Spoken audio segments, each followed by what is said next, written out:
To start with the program, I will request Brother Sajjad Naqvi to recite some verses from Holy Quran. Brother Sajjad Naqvi, please.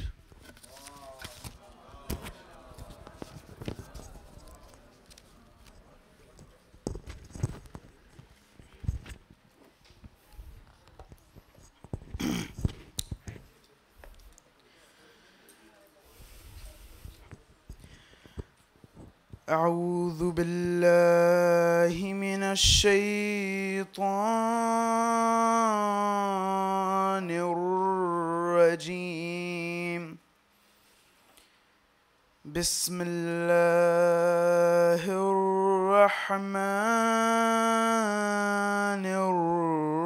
الرحيم. تبارك الذي بيده الملك وهو على كل شيء قدير.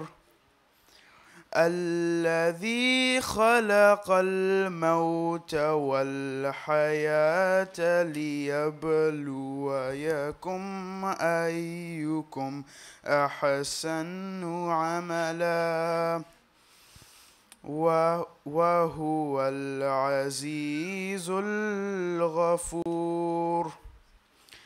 الذي خلق 7 سماوات طباقا ما ترى في خلق الرحمن من تفاوت فارجع البصر هل ترى من فطور ثم ارجع البصر كرتين ينقلب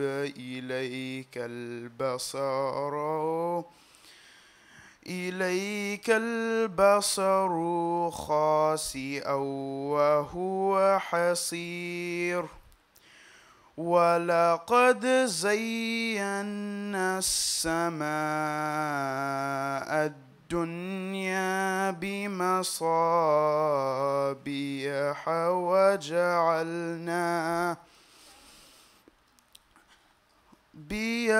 وجعلناها رجوما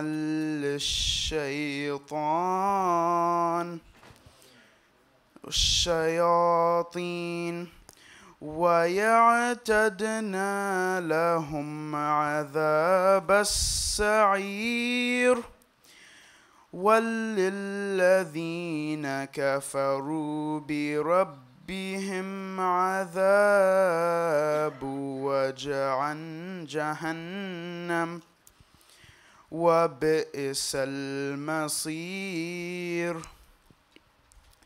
إذا ألقوا فيها سمعوا لها شهيقا وهي تفور تكاد تميز من الغيظ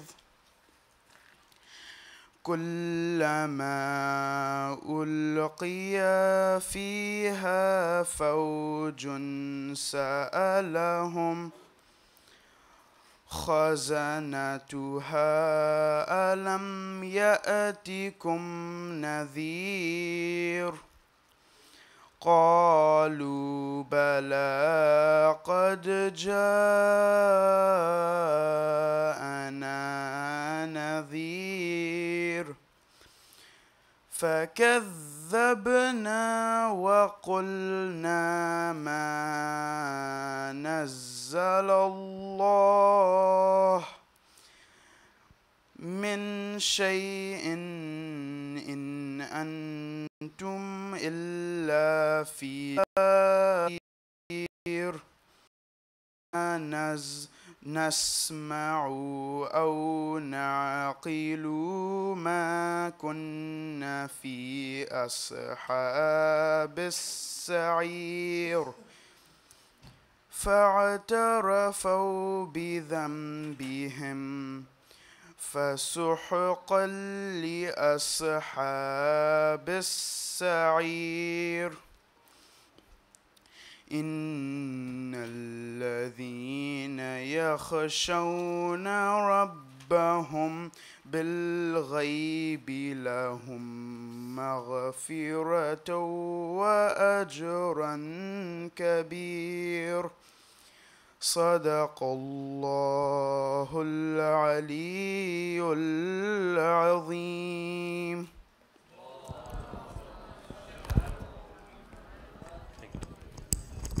Thank you, Brother Sajjad Naqvi. I'm sorry that because of some technical problem, the program was late by 10 minutes. We would have started earlier if that had not happened.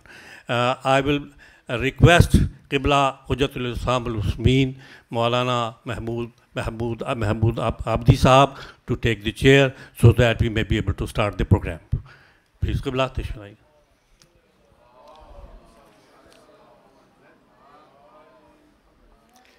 I will request also Dr. Ali Lakhani Sahab to come on the podium and have the chair, please.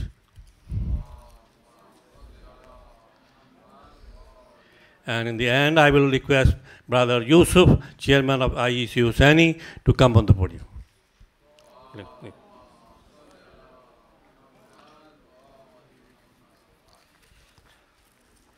I welcome you all on behalf of IEC Hussaini and from Wadi Salam Committee in this program. I will be having help of both the languages, Urdu and English, because this program is bilingual. So you will please allow me to come switch over from time to time from one language to the other. हमारा आज का programme दूसरे programme से बिल्कुल मुख्तलिफ है. Husaini community की betterment के लिए और उनकी एंटरटेनमेंट के लिए मुख्तलिफ़ तरह के मुख्तलिफ़ वैराइटीज़ के प्रोग्राम पेश करता रहता है. अगर हम हुसैनी से अटैच रहें, सेंटर से अटैच रहें, तो मुझे यकीन है कि हम बड़ी बैलेंस लाइफ गुजार सकते हैं. आज हमें जो इश्यूज़ डिस्कस करने हैं वो हमें अपनी लाइफ में पेश आते रहते हैं. जैसे कि हमारे प्रोग्राम के नाम से ज़ाहिर है, life of journey of life. हमारे जिनका ताल्लुक़ हमारे अज़ीज़ व अक़रबा से, हमारे नज़दीकी से है, जो हॉस्पिटल्स वगैरह में एडमिट होते हैं और जिनके आखिरी अय्याम होते हैं, तो उनके मुतालिक हमें क्या करना है और क्या नहीं करना, ये हमारा आज का मौजू है.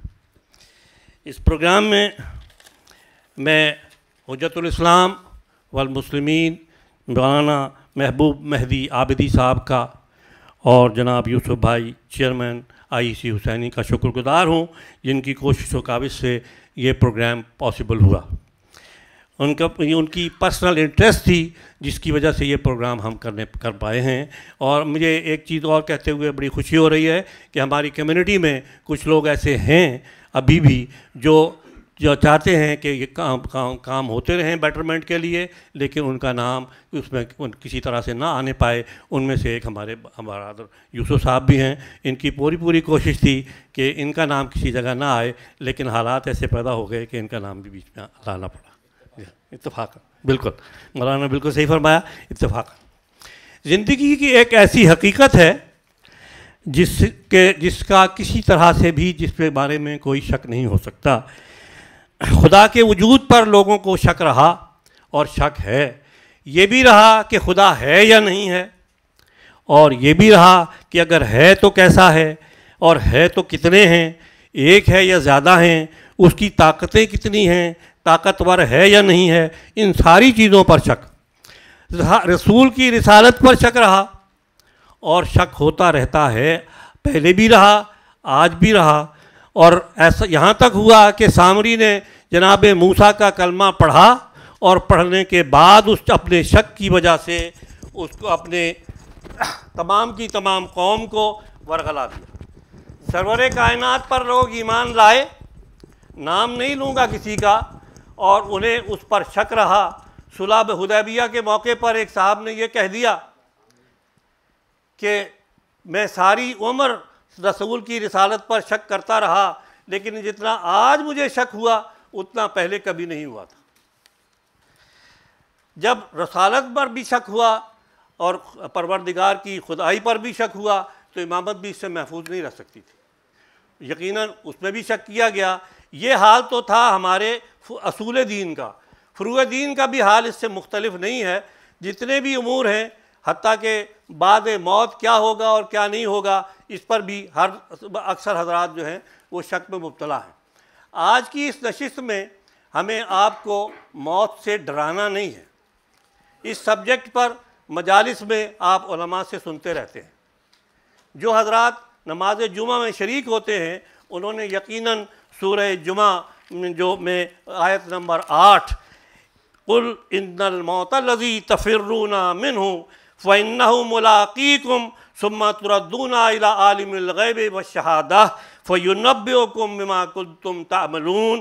وہ تم اے رسول ان سے کہہ دیجئے کہ وہ لوگ جو موت سے بھاگ رہے ہیں وہ ضرور اس سے ملاقات کریں گے، اور پھر تم لوٹا دیے جاؤ گے، اور تم پر ظاہر اور پوشیدہ چیزیں تم پر ظاہر کر دی جائیں گی، اور پھر جو تم کچھ کرتے تھے تم کو بتلا دیا جائے گا۔ اور پروردگار عالم نے اس سے بڑھ کر سورہ رحمان میں فرمایا کل من علیہا فان ویبقی وجہ ربک ذو الجلال والاکرام، جو کچھ ہے سب فنا ہو جائے گا، صرف باقی رہے گا تو وجہ اللہ جو عظمت والا ہے اور بزرگی والا ہے۔ اور اس کے آخر میں جو بات مجھے کہنی ہے وہ یہ کہ ہم جب بھی کوئی یہ سب کا سب ہر شخص کے زبان پر یہ جملہ قرآن کی آیت کا حصہ رہتا ہے جو سورہ بقرہ کی آیت نمبر 156 کا ایک چھوٹا سا پارٹ ہے، اور اس کو ہم نے مخصوص کر دیا ہے صرف موت کے ساتھ۔ جب کسی کی موت کی خبر سنتے ہیں تو ہماری زبان پر بے اختیار آتا ہے انا للہ و انا الیہ راجعون، کہ ہم اسی کی طرف سے آئے ہیں اور اسی کی طرف پلٹائے جائیں گے، اگرچہ ہم میں سے اکثر لوگوں کو کہتے ہوئے اس کے معنی نہیں آتے۔ یہ ہم بات اور مصیبتوں میں بھی اس جملے کو پڑھ سکتے تھے، لیکن ہم نے اس کو مخصوص کر دیا ہے صرف موت کے ذکر کے ساتھ۔ آج کا جو ہمارا سبجیکٹ ہے وہ ہمیں آپ کو موت سے ڈرانا نہیں ہے، ہمیں ان مسائل کو ڈسکس کرنا ہے جو آپ لوگوں کو دوسرے کی موت کے وقت پیش آتے ہیں، جو آپ کے عزیز و اقارب ہیں، جو آپ کے کت اینڈ کن ہیں، جن پہ آپ اپنی جان قربان کرتے ہیں۔ جب وہ ان کے آخری لمحات آتے ہیں تو اس وقت آپ کے کیا فرائض ہیں۔ اس کو پروگرام کو ہم نے 3 سیگمنٹس میں ڈیوائیڈ کیا ہے۔ ایک تو اس کا حصہ یہ ہے کہ میڈیکل ایتھکس کیا ہیں، ہمیں کن حالات میں مریض کو اپنے عزیز کو ہاسپٹلائز کرنا ہے، یا اس کو میڈیکل ایڈز پرووائڈ کرنی ہے، اور اس کو جو لائف سپورٹس پر رکھنا ہے یا نہیں رکھنا ہے، یا مریض کا خود اپنا فیصلہ جو ہے کہ وہ اسے لائف سپورٹ پر مجھے ڈالا جائے یا نہ ڈالا جائے۔ یہ ایک پورشن جس کے لیے ہم نے ڈاکٹر لکھانی صاحب کو رحمت دی ہے کہ وہ اپنی ایکسپرٹ اوپینین سے آپ لوگوں کو آگاہ فرمائیں گے۔ اور اس سے ساتھ ساتھ میں آپ حضرات سے ریکویسٹ کرتا ہوں کہ ڈاکٹر لکھانی صاحب کی والدہ آج کل سخت علیل ہیں، ان سے دعا فرمائیے کہ پروردگار عالم ان پر اپنی رحمت نازل فرمائے اور ان کو اس مشکل سے آزاد۔ اور اس کے بعد دوسرا سیگمنٹ جو ہے وہ ہمارا ہے کہ ہمیں جس وقت ہمارے عزیز قریب المرگ ہوتے ہیں تو اس وقت ہماری کیا رسپانسبلٹیز ہیں، کیا ہمیں کرنا چاہیے اپنے عزیز کے ساتھ۔ جیسے کہ اگر بالکل ہمیں یقین ہو جائے کہ اب تقریباً انتقال ہونے والا ہے تو حکم شرع ہے کہ میت کو قبلہ رو کر دیا جائے۔ اگر پاسبل ہو، گھر میں ہو تو بہت ہی اچھا ہے، اگر پاسبل ہو سکتا ہے، اور ہاسپٹل میں بھی اگر ممکن ہو تو میت کو مرنے سے پہلے اگر اس کو قبلہ رو کر دیا جائے تو بہت ہی بڑا کارنامہ ہوگا جو آپ اپنے عزیز کی اپنے محبت کرنے والے کے لیے کریں گے۔ اس کے بعد کچھ مسائل ایسے ہیں جو میت کے انتقال کے فوراً بعد آپ کو کرنے ہوتے ہیں۔ اگر آپ اس کی طرف توجہ نہیں دیں گے تو کئی دفعہ ایسا ہوا ہے کہ میت کے غسل و کفن کے بعد جب میت کو یہاں لایا جاتا ہے تو لوگ تو اپنے منہ سے کچھ نہیں کہتے، لیکن وہ ہم سب کے بارے میں یہ رائے قائم کر لیتے ہیں کہ انہوں نے اپنے عزیز کے ساتھ کیا کیا. کبھی میت کا مثال کے طور پر خدا نخواستہ منہ کھلا رہ گیا تو اگر دیر تک آپ نے ان کی طرف توجہ نہیں دی تو وہ پھر کھلا ہی رہ جائے گا. آنکھیں کھلی رہ گئیں، اگر آپ نے توجہ نہیں کی تو وہ کھلی رہ جائیں گی. ہمارا یہ فرض ہے کہ ہم جیسے ہی انتقال ہو تو ہم میت کے منہ کو بند کریں اور اس کے لیے جو فرائض ہیں وہ ہم پورے انجام دیں کہ میت کا منہ بند کیا جائے، ان کی آنکھیں بند کی جائیں، ان کے پیروں کو سیدھا کر کے ان کے دونوں انگوٹھوں کو پیروں کو باندھ دیا جائے. اس قسم کی اور تفاصیل ہیں. اس کے علاوہ جو تیسرا سیگمنٹ ہے وہ ہمارا یہ ہے کہ فائنینشیل ایشوز جو میت کے لواحقین کو پیش آتے ہیں مرنے کے فوراً بعد بھی، اور جو بریل پروسیجر ہے کہ ہمیں what have to be to do to follow the burial procedures. کئی دفعہ ایسا ہوتا ہے کہ جن کے گھر فوتیدگی ہوئی ہے وہ یہ چاہتے ہیں because of certain reasons, not to blame anyone, کہ they want to get rid of the body, but there are some circumstances that they want to get it done as early as possible. لیکن اس میں یہ ہے کہ انہیں یہ بھی دیکھنا ہے کہ ادارہ آپ کے لیے کیا کر سکتا ہے. آپ کی ایک ٹیلی فون کال پر سب کچھ ہو جاتا ہے، لیکن جو ارینجمنٹ پیچھے بیہائنڈ دی اسکرین ہو رہے ہوتے ہیں اس میں ان لوگوں کو جنہیں جلدی ہے انہیں یہ لیٹیچیوڈ دینا چاہیے کہ وہ ہمیں کیا کیا کرنا ہے اور کہ ہمیں ارینجمنٹ پیچھے کیسے ہو رہی ہیں اور کتنا ٹائم لگ سکتا ہے اور کتنا نہیں لگتا. اور پھر اسی طرح سے جو فائنینشیل پرابلمز ہیں اس کے لیے بھی آپ کو پریپیئرڈ رہنا ہے کہ آپ کو اچانک کوئی ایسی صورتحال اگر پیش آ رہی ہے تو اس کے لیے آپ نے کس طرح سے اس کو ٹیکل کرنا ہے، کس طرح سے اس کے حالات کو سیٹل ڈاؤن کرنا ہے. اس میں ایک صورت تو یہ بھی ہو سکتی ہے کہ بریل انشورنس لی جائے اور اس قسم کی کئی چیزیں ہیں. تو اس سلسلے میں ہم نے زحمت دی ہے ہمارے جناب چیئرمین یوسف بھائی صاحب کو، علی سلطان صاحب کو اور وزارت صاحب. ہم اس پروگرام کو اس طرح سے شروع کریں گے کہ پہلے ہمارا جو بریل پروسیجر یا فائنینشیل ایشوز وغیرہ ہیں پہلے ہم ان کو بیان کریں گے، اور اس کے بعد دوسرے مسائل ہوں گے، اور آخر میں ہم ڈاکٹر صاحب کو زحمت دیں گے کہ he will give you your expert advice and you are all free to ask any question. We will give you at least 15 minutes at the end so that you may ask any question about that. اور میں یہ کوشش کروں گا کہ اگر ایک question ایک دفعہ ہو چکا ہے تو please don't repeat it time and again so that we may benefit more people to come in and get more information.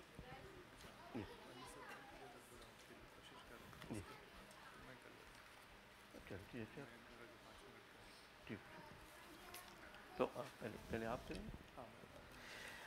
now I request Brother Yusuf to come on the podium and impart his information and his knowledge to you, please.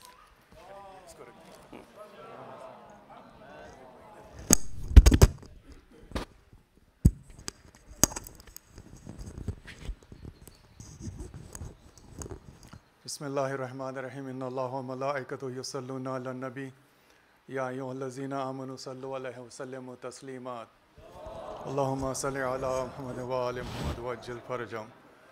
السلام علیکم brothers and sisters. Alaikum salam rahmatullahi wa barakatuh. I'm sorry, I deeply apologize for the issues, technical issues we are having. So I just got myself a little ahead so that they can have, if it's fixed, then it will be easy for all of us to see on the screen. The topic that was given to me, actually like the way Brother Mazhar Jafri has said, that I wasn't planning to speak anything today, but he forced me actually into it. So I said that's fine, because from the last 10 to 12 years, especially on the day of Eid, I would normally go up on the stage and ask everybody to donate or pay for the graves. So many times I heard, from the audience, they said, they're going, matlab, phir ab malakul maut aa gaya yahan par. So, they start talking me about the malakul maut. So I said, okay, at least I'm that malakul maut that gives you the option. You have option to say no. But when the actual malakul maut comes, there's no option. When you say, let's go, you just say, yes, sir, let's go. That's it. Okay. Salawat bar Muhammad wa ali Muhammad. Salli ala Muhammad wa ali Muhammad wajjil farajam. The area I'm going to cover is, this is again, this is not something we have already established, but this is like a presentation and an advice to some community members or the trustees of IEC Husseini that we need to form like a burial trust fund, because what happens is, the total expenses, which Brother Ali Sultan is going to speak about, is quite substantial, and it becomes very hard for any family to come up with a large amount in a matter of days or sometimes overnight. So, and it will be quite embarrassment for the family if that person cannot come up with a certain amount.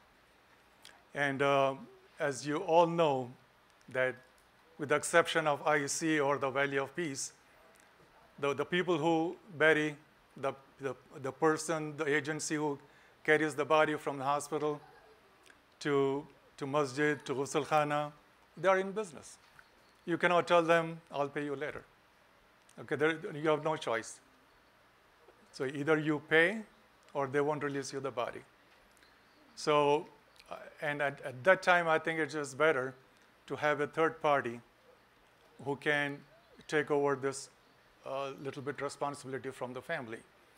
So what I did was, last year there was a few members from our community who have asked that we should have such a scheme, because if you know the community, especially in Canada, they have such a schemes. Okay, what they do is they collect certain fund from the family per month or per year, and there are certain stipulations that like in 5 years, your whole burial expenses will be paid off. Or at least if you pay for 4 years, then they will take care of the rest. But we do not have such a scheme here in Chicago, and I do not know any agents, any centers here who have such a program, who helps out the families. So I request the trustees of Husseini, as well as the community members, to sit down and form some kind of program in which a family can put in certain dollar amount, like every month, every year. Or there may be certain families who are financially able today, and they're able to pay that amount. And 10 years down the road, they may not have that much money. So if they can pay the money right now to Husseiniya or to any agency, and they will hold that money in the trust fund, should anything happens, okay, then that money can be used, okay, for that. And there are also other insurances too. You can also buy the insurance, like burial insurance, and you can make IEC or that, like a Valley of Peace, Wadi Salam, as a beneficiary. And then, like for instance, if the cost comes to 5,000, if the insurance is 10,000, then that 5,000 can be donated for the Sadqa Jariyah also. So whatever the stipulations you put it, that will be followed. So this is just one of the things which I think to think about, and I leave with this, and inshallah, as the time goes on, you'll hear something from us. Assalamu alaikum wa rahmatullahi wa barakatuh.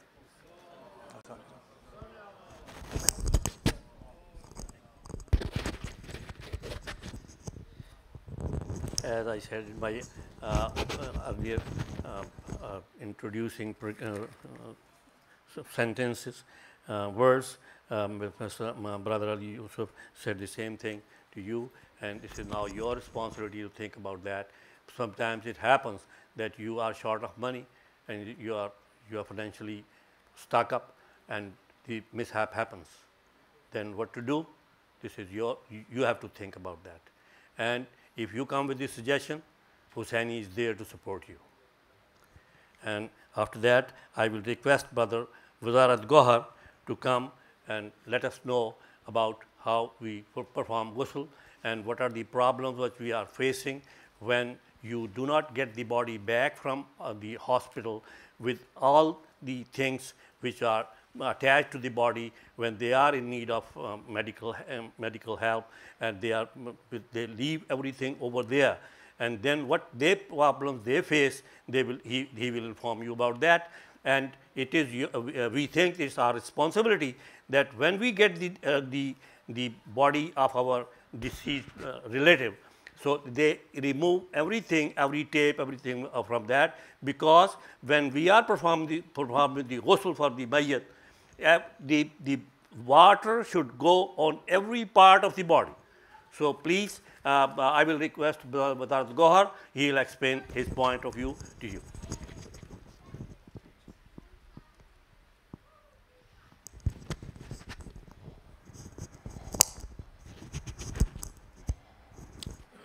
Assalamu alaikum, everyone.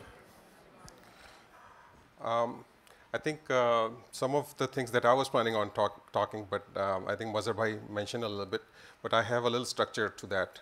I usually get involved after the death occurs, and I think prior to people who are close to the deceased, I think there are some instructions that we would like them to know, so that before they even contact us, they can take care of it. Like Brother Mazhar was mentioning, I think it's good to turn the body towards the Qibla, and I think as soon as the death occurs, the body goes into, after a little while, goes into stiff status. So before that, I think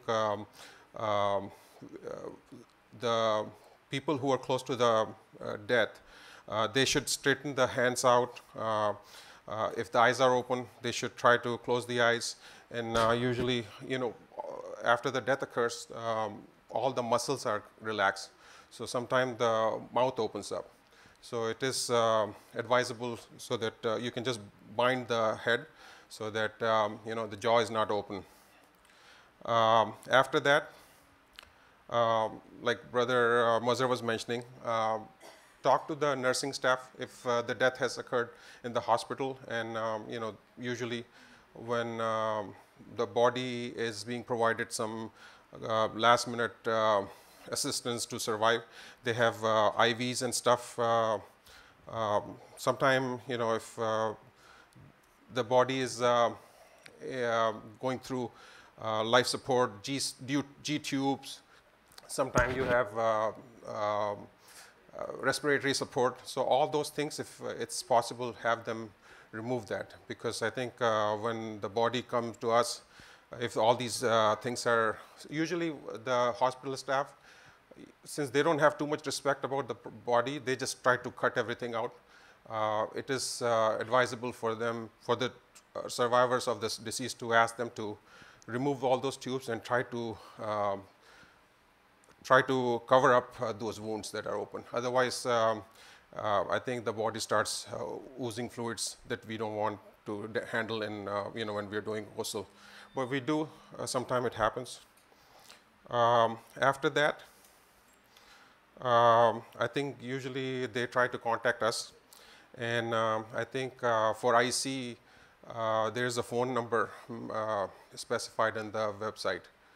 That is usually either my phone number, or Brother Abbas Kazmi, who was supposed to be here, but I think he had an emergency that he went to LA, so he was not he couldn't make it. So either one of us are contacted, and then we start, I think, get the ball rolling on all the other stuff. Usually we ask whoever calls us, since I think we are supposed to take care of the ghusl and the burial. So if it's a community member, known community member, we don't do much. But if it's an unknown, we try to verify if he's an Asna Shri Shia. I think there's a verification process that we go through. Brother Yusuf gets involved, and I think we try to find out if the deceased is a Asna Shri Shia. After that, we ask them for the doctor's name, the hospital where the body is. If the death has occurred at home, we want to know the address, the full name, date of birth, date of death, of course, place of birth, the parent's name, father's name, home address, if next in kin who's making the decisions on behalf of the death. All that information is captured. And sometime because the funeral director, I think we have a contract with Muslim Funeral Services, who provides the death certificate services and all that, and they are the one who is responsible for removing the body. They are the one who needs the contact of the doctor, because they have to go through all the paper filling of acquiring the death certificate. After that, basically, we try to find out where, when would the family like the body to be buried. Usually, depending on the time of the death, either if it's really early, it's a stretch for us to, even though Islamic, it's as early as you would like them to be buried, but sometimes there's all these other issues that gets involved. We might have trouble, because I think the whole ghusl committee has to be aligned. The the grave has to be dug. So all those things, depending on when the death occurs, there's a cutoff time we have set. If the death occurs before that, we usually try to arrange for the burial the next day. But I think we ask the family of their wishes. Sometime, if the family is waiting for some other family members to come to the city to take part in the burial, sometime we delay the burial. The ghusl committee has some donated kaffans, but we ask them if the family has kaffans available. Usually, I think community members, whenever they go for a ziyarat and stuff, they bring in kaffan and they donate it to the ghusl committee. But I think it's good if you guys, I think it's mustahab if you want to have your own kaffan, so that you're always remembering the death. But we do provide kaffan. It's all free of charge. And I think we provide a parchment where some of the people can sign, giving, they become witness that it's a moment who has died. Other than that, I think then basically we try contacting the funeral director who picks up the body from the hospital or the home, bring it to the place where we do the ghusl. It's usually Albanian. It's close to the closest place where we provide ghusl is Albanian Mosque. They have a nice ghusl facility. After that, we try to arrange the ghusl volunteers. That gets activated. We do ghusl. Sometime we have to leave the body overnight in a refrigerator. And then the next day, I think the funeral director picks up, brings the body to Hussaini or Masoom, or whichever Imam Barga they would like to have the namaz-e-mayyat. After that, the funeral director, Muslim Funeral Services guy, actually provides the moving of this body from here to whichever graveyard that people would like to bury their dead. I think that's the whole process. Where I think there's a ghusl process. I'm not going to get into that. If you're interested, I think there are some wajib things that we do with ghusl. We really respect the body. I think it's all, we are very sensitive. I think ghusl committee, it's all religious, that our belief is that even though the person has left the body, but he's still around, so he's witnessing. So it's our religious duty. Whatever we do, we are very sensitive with the body. That's about it. I think at the end, if you have any more questions about the ghusl, I would like to answer that.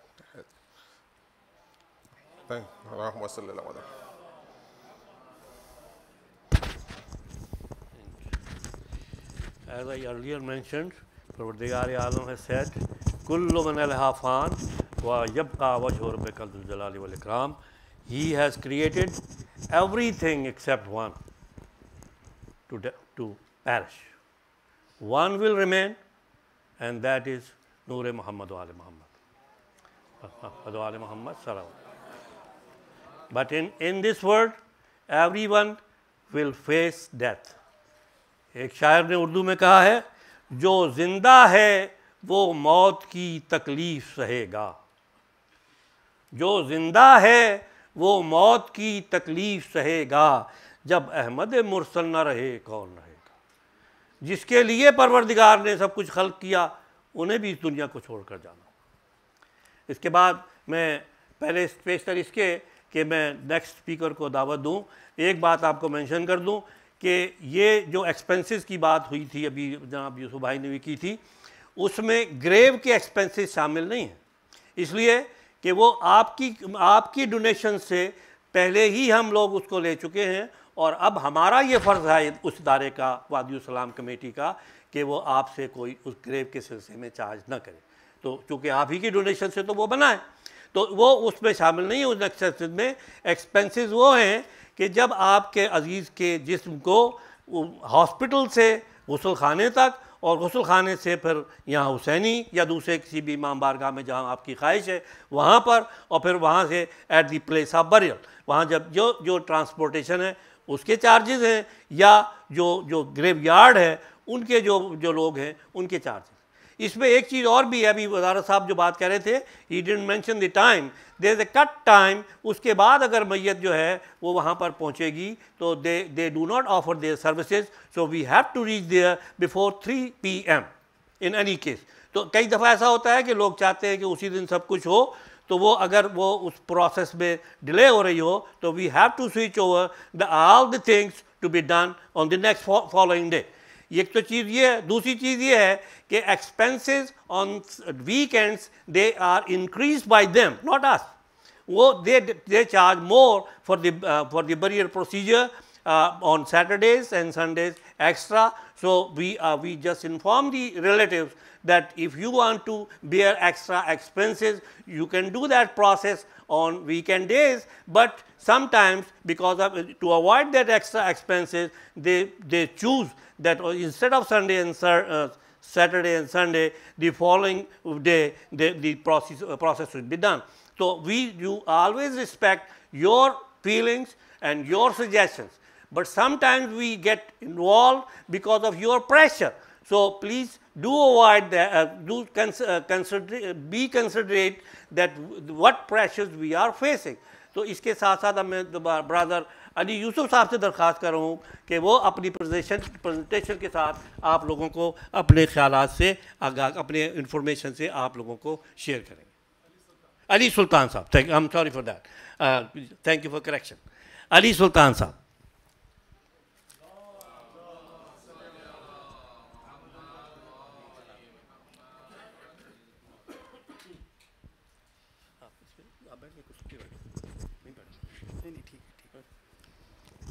ठीक है, अस्सलाम वालेकुम। Sorry about the technical problems. We couldn't get the projector going, but I'll just speak to what I have information and mostly what was iterated before. There is the initial, the burial procedures consist of initial process, and there's some burial information that I was going to show, but I'll speak to it. And there is burial costs involved.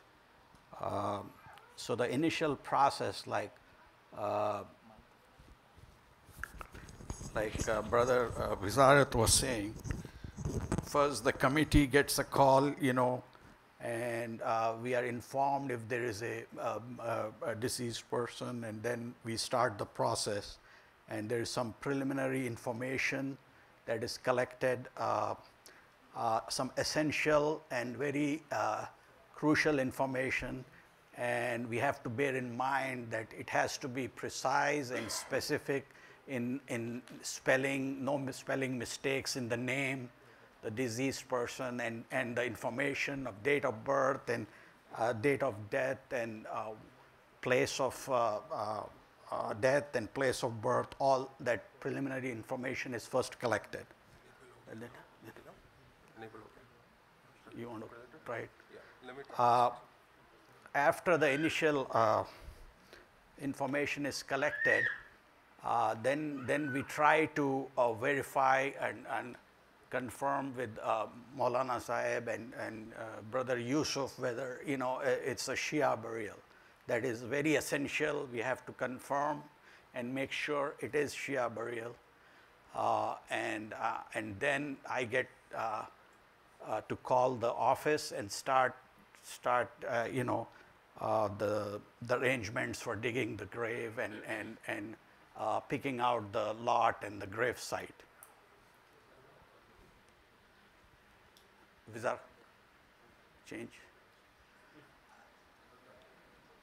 So that was preliminary information. Like I said, we have to confirm it is Shia burial. And next. And then I schedule it with the cemetery. When the family wants to arrange. Either it's the same day if possible. If it's early in the morning, we can do it in the same day, or a day before they inform us. It happens on the next day. One note here that all the procedures are, we want to again reiterate that all procedures, ghusl, kafan, salat, tadfeen, all is done according to our Shia faith. After the initial process, then the burial information is basically, there is a form that needs to be filled out. Can you show the form? Next slide, I think. It's a one-sheet form. It's not that complex. It's simple form that we can fill out. Can we go to the next slide, please? Okay, the form is usually, the female, the family, has to fill out the form, and I send them the form with the email, and they can fill it out and bring it to the cemetery when they come for the burial.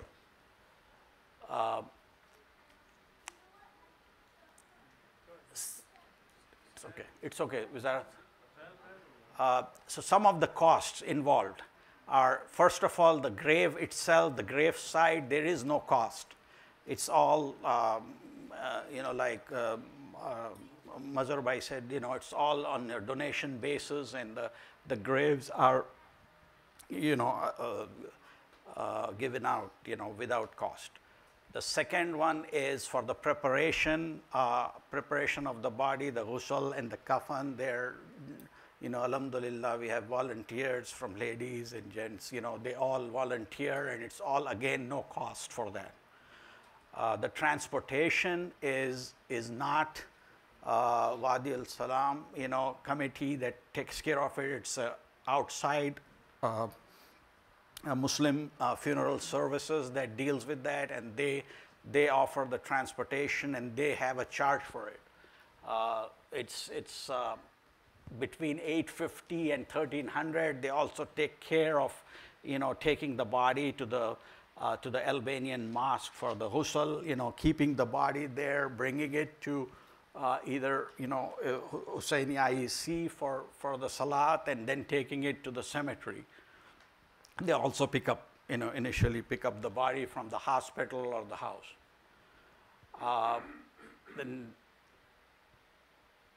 the other costs are the actual burial cost, which is paid to the Arlington Cemetery. Again, it's not Valley of Peace or Wadi Al Salam that collects that. It's all paid, directly to Arlington Cemetery, and they charge around $2,100, and that includes the opening of the grave, the box, the cement box that's used, and then closing of the grave. That's the burial, they offer. And then, again, for the grave donations, it's optional, but we request, if they can, we can collect 2 graves donations, which is $1,100, $550 per grave, and it's optional though. So those are basically the costs involved with that. And just as a note again, we don't have any financial contact with MFC, which is the Muslim Funeral Services, or the Arlington Cemetery, that they collect directly from the family. Those are the costs involved. These are some of the overtime charges that could happen if the family wants a weekend, weekend burial. This is the list. This is again dictated by the cemetery, Arlington Cemetery office. This is not us. So these are their charges. After 3 p.m., if you stay there, late for the burial, then those are the additional costs. I don't want to go through the whole list, but that's basically what it is. Sunday is the most expensive, and that's about it. I wanted to share like a couple of pictures I found. Can you go? Is there one? It's okay. It's okay. Thank you. That's all I had. And are we taking questions now or later? Later. Okay. Thank you. Salam. Yes. These prices, they're not fixed. They have gone up in the past, right? And they might go up in the future too. These are the current charges right now, and in the last couple of years, they have gone up. The overtime charges I showed are the hourly charges, but the initial cost, the Arlington Cemetery cost, is $2,100. Those are hourly charges. Those are hourly charges as per that chart. Muslim funeral services charges have gone up also. Yes. So वो भी खुद ही वरना फिर Yes. Yes. they have gone up and they might go up too. Yes. You're right. And so is the Arlington Cemetery. It's not us controlling that. Although we try to, and they cooperate with us, and they still are very reasonable compared to other, regular funerals here. Not our, fiqh, but other funerals. They are more expensive than us. So they have cooperated with us, the Arlington Cemetery and the Muslim Funeral Services, and they have tried to keep it down. The other quick thing is they were collecting, the fees as soon as the burial is done. They want the same day. They want to collect all the fees. Just as a note.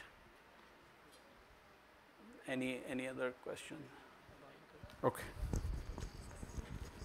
Thank you.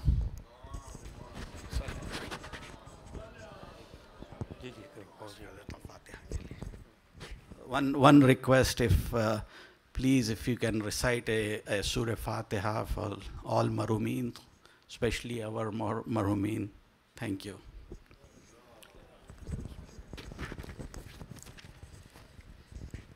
You were listening to Dr. Baradar Ali Sultan, and he just explained about all the expenses. But one thing is that sometimes it happens that the relatives of the deceased, they leave the cemetery without paying anything, supposing that everything is fine, everything is good, and Hussaini will take care of everything. So then Hussaini, on behalf of the deceased relatives, deals with the cemetery guys and other persons who is transporting the dead body, and then after that they have to run after the person, the relatives, that please now pay back the money to us. So please avoid this situation, that this everything is not, you are in every place in the world, and especially in America, and people say this is Chicago and nothing is free. So please take care of that when such situation arises, you take care of everything, that this is your responsibility, not the responsibility of the organization which is dealing with you. And now I will request Hujjatul Islam al Muslimin, Maulana Mehboob Mehdi Abdi Saab, I requested you to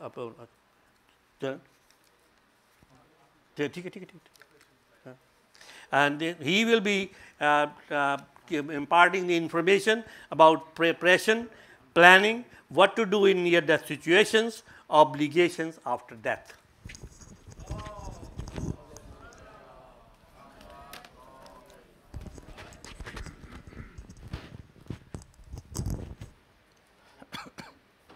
السلام عليكم ورحمة الله وبركاته. أعوذ بالله من الشيطان الرجيم. بسم الله الرحمن الرحيم. الحمد لله رب العالمين والصلاة والسلام على سيدنا ونبينا ومولانا أبي القاسم محمد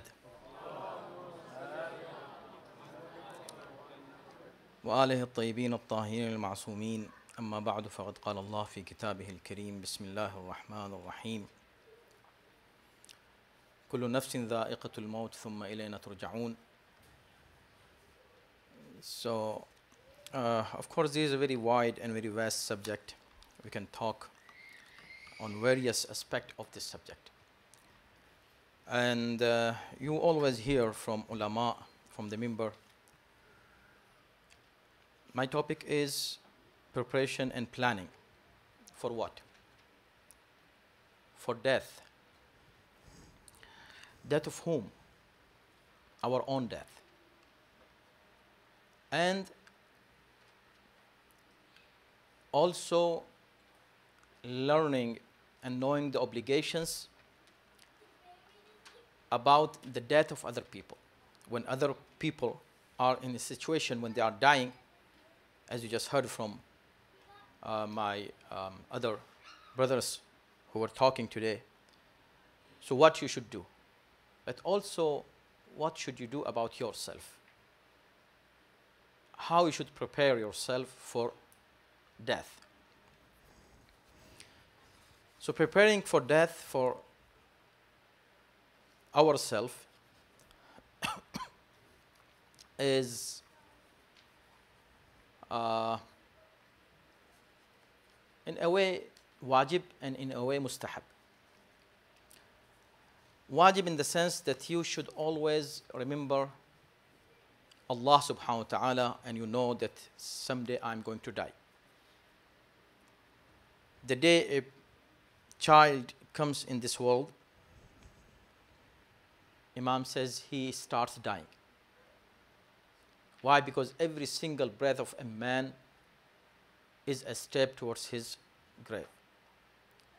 So we prepare ourselves for our life for 50 years, for 70 years, what we are doing about next life. For okay, so what the preparation should be, to the point. They can be of two kinds. Number one, preparations for leaving this world, to depart from this world. This is one thing. And to enter into a new world of akhirat, of hereafter, it is another thing. So we are not talking about entering to the next world. That preparation starts from your bulugh. The whole life you should be preparing for next world, for hereafter. Just like if you want to travel, so you make your preparations for your travel. And especially when you move from one place to another place. So this moving process and this planning is of two kinds. One is that when you leave this house and this city and go to next city, when you are going to live for whole your life. So there are two types of plannings. One, just planning of moving. You need some people who help you move your stuff. You need a truck, for example, moving truck. You need this thing. These are the plannings that you do. But when you reach there, what kind of house there will be, what kind of job you will have there, what kind of life, what kind of school, your children, that is a different thing. That planning, you should have done it before already. And That is more important, of course. But this is also important. Why? Because you're leaving this place. So now today we are not talking about what we should do for that particular life, because for that life, all wajibat and muharramat, we always should be ready for that world. Amir al-Mu'mineen alayhi salatu salam,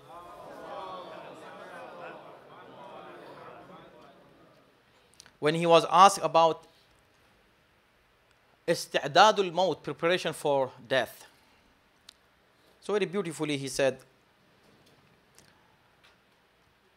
الاستعداد للموت أداء الفرائض واجتناب المحارم والاجتمال على المكارم.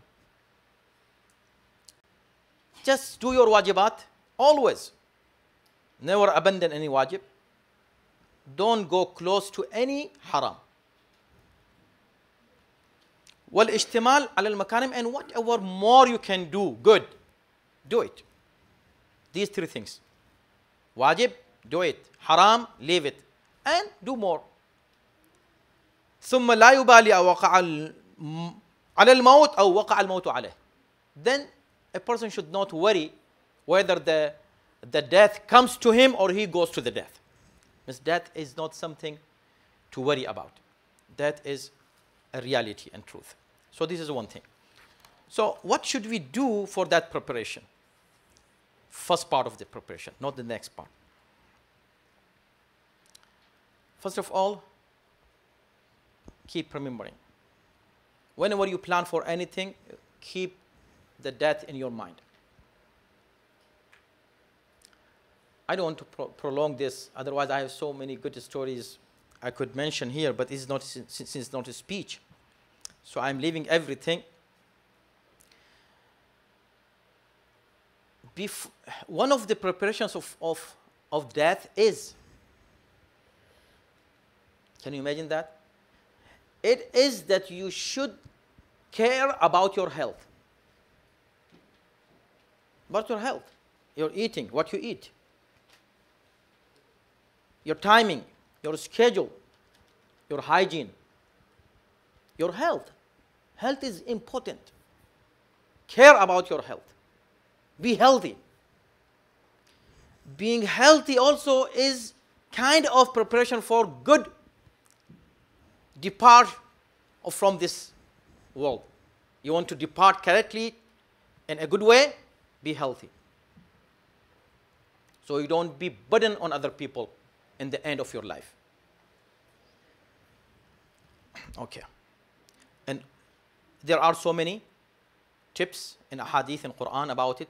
Kulu washrabu wala tusrifu. This Quran. Eat and drink, but don't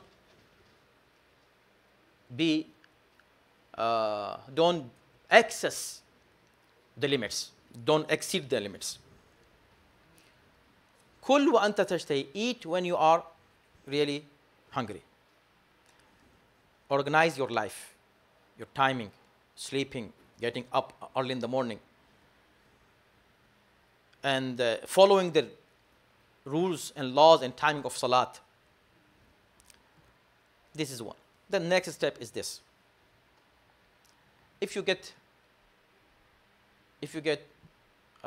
sick, Allah forbid, keep remembering Allah, keep doing your dua, never get disappointed, never give up your hope in Allah subhanahu wa ta'ala in whatever situation.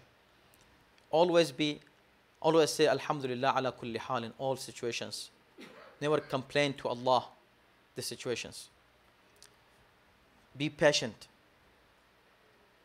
Patient and patient. So a patient should be patient, right? And have sabr and shukr, this highest level. In all situations, be sabir. This is for you. Then next step will be, now you say, okay, no, I am just departing from this world. So keep your wasiyyah. This is very, very important. Keep your will ready every time. How many people have their will ready? They say, okay, I will die. I will write it. When you die, you will write it. When I will be close to death, I will write it. When you will be close to the death. Allah never told anybody when you will die. Allah said everybody will die, but when, nobody knows. So keep your wasiyat ready. In the wasiyat also, we need a separate seminar just for will. Legal issues of the will, shari'i issues of the will, how to write a will, and what to write in the will, what to mention in the will. This is something very, very, very important in our life. And this is one of the things that we should be prepared for ourselves, for our death. And it is mustahab to keep your kafan ready. Brother Wizarat Gawhar was saying that we have some kafan already. Inshallah, those kafan are not for you people. May Allah give you long life. But we ourselves should get our kafan in our life when we are healthy, not when we are really dying. When we are healthy, we should have the kafan in our, in our house. Some people say, "Oh, ye to shuguni hai. You are having kafan, you are having this shroud. You are still young." No. It is mustahab. Offer all your wajibat and mustahabbat, especially when you are in a situation when you say that I'm not going to live longer.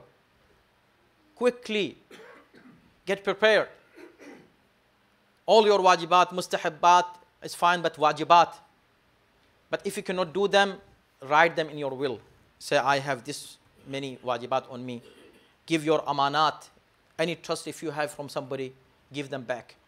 Or if you cannot give them right then you can write it in your will as well. If you have taken anything from somebody as a loan or just as an amanat, give them back.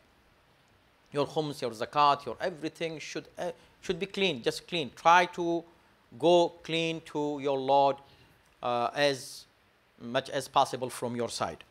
Then Allah subhanahu wa ta'ala is Ghafurur Rahim.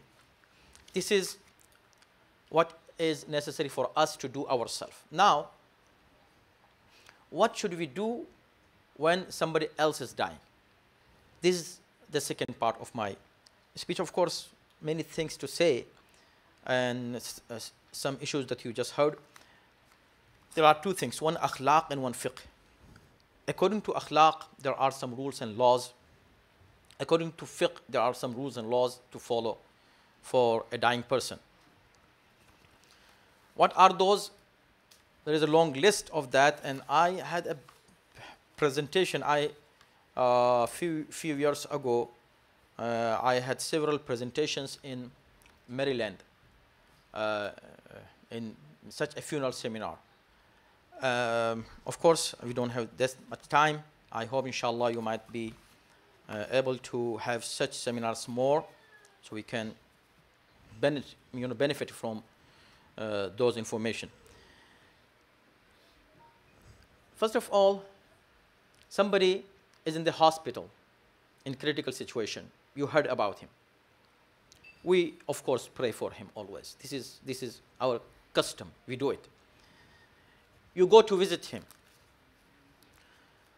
So when you go to visit a marid, somebody who is sick in the hospital, so you pray for him. What dua? Many people say, what dua should I read? There are so many du'as to read. But the best dua is something that really, you will say, really? Is this the dua that I should read? Yeah.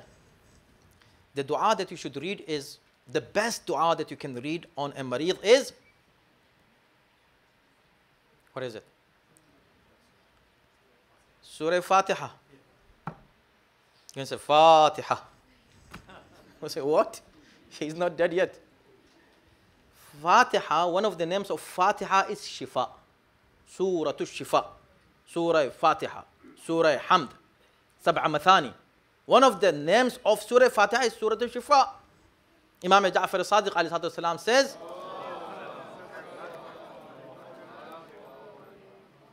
And this hadith is for all of us, not for preparation for death only, but also to remain healthy.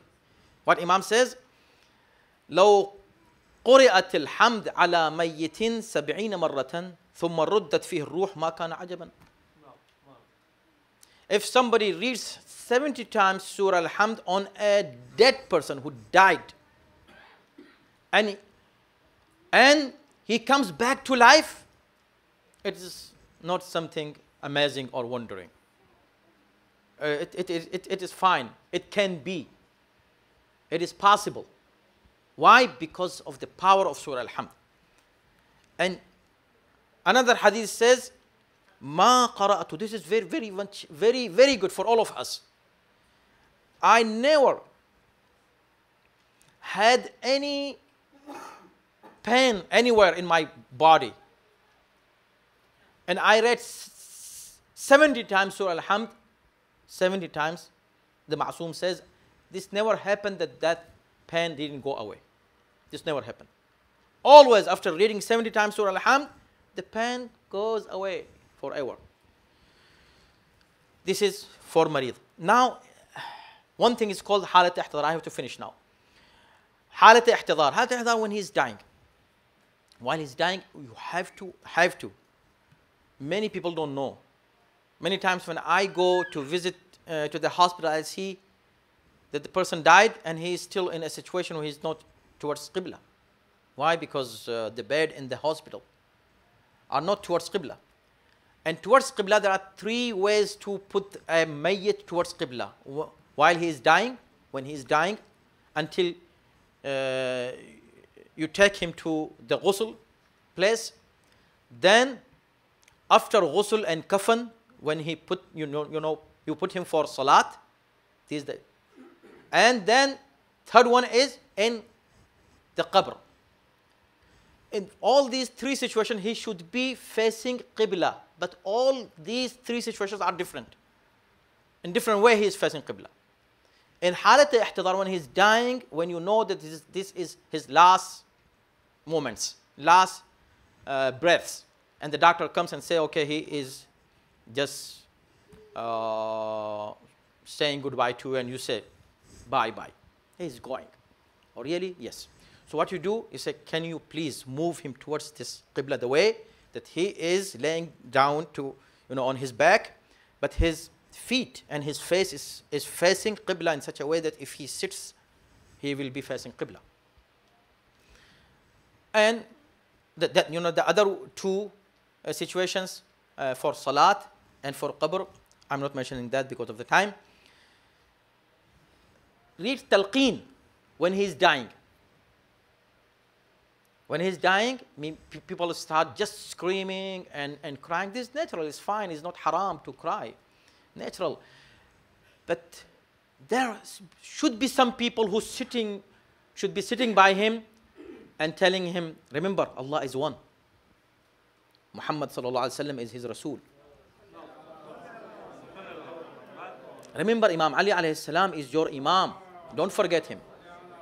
And then name all those 12 Imams in his language or your language, and also you can read it in Arabic. Because as he gets closer to his death, he gets more aware of Arabic language. So he can understand. But in his language, okay, it's fine. Read Surah Yasin, Safat, and Surah Ahzab, and there are some more other surahs and ayat, 3 ayat, last ayat of Surah Baqarah, many more things. Close his eyes, his mouth, let him, lay down straight, his legs, his hands should be straight. Then the wajibat after death starts. And Brother Wizarat Gaur has talked about those. I will stop here. Those ghusl, kafan, dafan, namaz al-mayyit, all those things are wajib.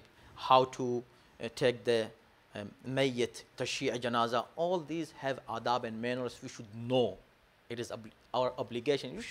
We should prepare ourselves and also prepare for other people when they are dying and when we will die. For both, we should be ready for death. In conclusion, our actions should show that we are ready for death. Wassalamu alaikum wa rahmatullahi wa barakatuh. I thank Maulana Abu Mahdi Adbi Sahab that he imparted the important information to you regarding the religious liabilities, responsibilities on us, for our dead bodies. And the one thing is, Qibla was mentioning about will. Maulai Kainat, Amirul Mu'mineen, Hazrat Ali Salam Farma ने अपने फर्जंदों को हसनैन अलैहिस्सलाम को जो हमारे इमाम हैं उनको फरमाया इत्तकुल्लाह अपनी वसीयत में। तो उनसे ज़्यादा तकवा अल्लाह से डरने वाला और तकवे का कौन मालिक हो सकता है। वह वसीयत का एक हिस्सा ये भी है कि हम अपने एतक़ादात जो हैं वो वसीयत में अपने नेक्स्ट जनरेशन को वो और दीगर चीज़ों के बारे में जो दुनियावी उमूर हैं उसमें लिखेंगे, लेकिन उसमें वो पहला पोर्शन हमारा ये भी होना चाहिए। अच्छा, दूसरी अब ये जो अब इसके बाद मैं दहमत दे रहा हूँ जनाब डॉक्टर अली लाखानी साहब को, वो आपको मेडिकल एथिक्स के बारे में बताएंगे, और अगर डॉक्टर साहब मुनासिब समझें तो डॉक्टर साहब और मौलाना क़िबला दोनों यहाँ तशरीफ़ रखेंगे और ये पैनल डिस्कशन के तौर पर यहाँ गुफ्तगू इस पर मौजू पर करेंगे। आप बिस्मिल्लाह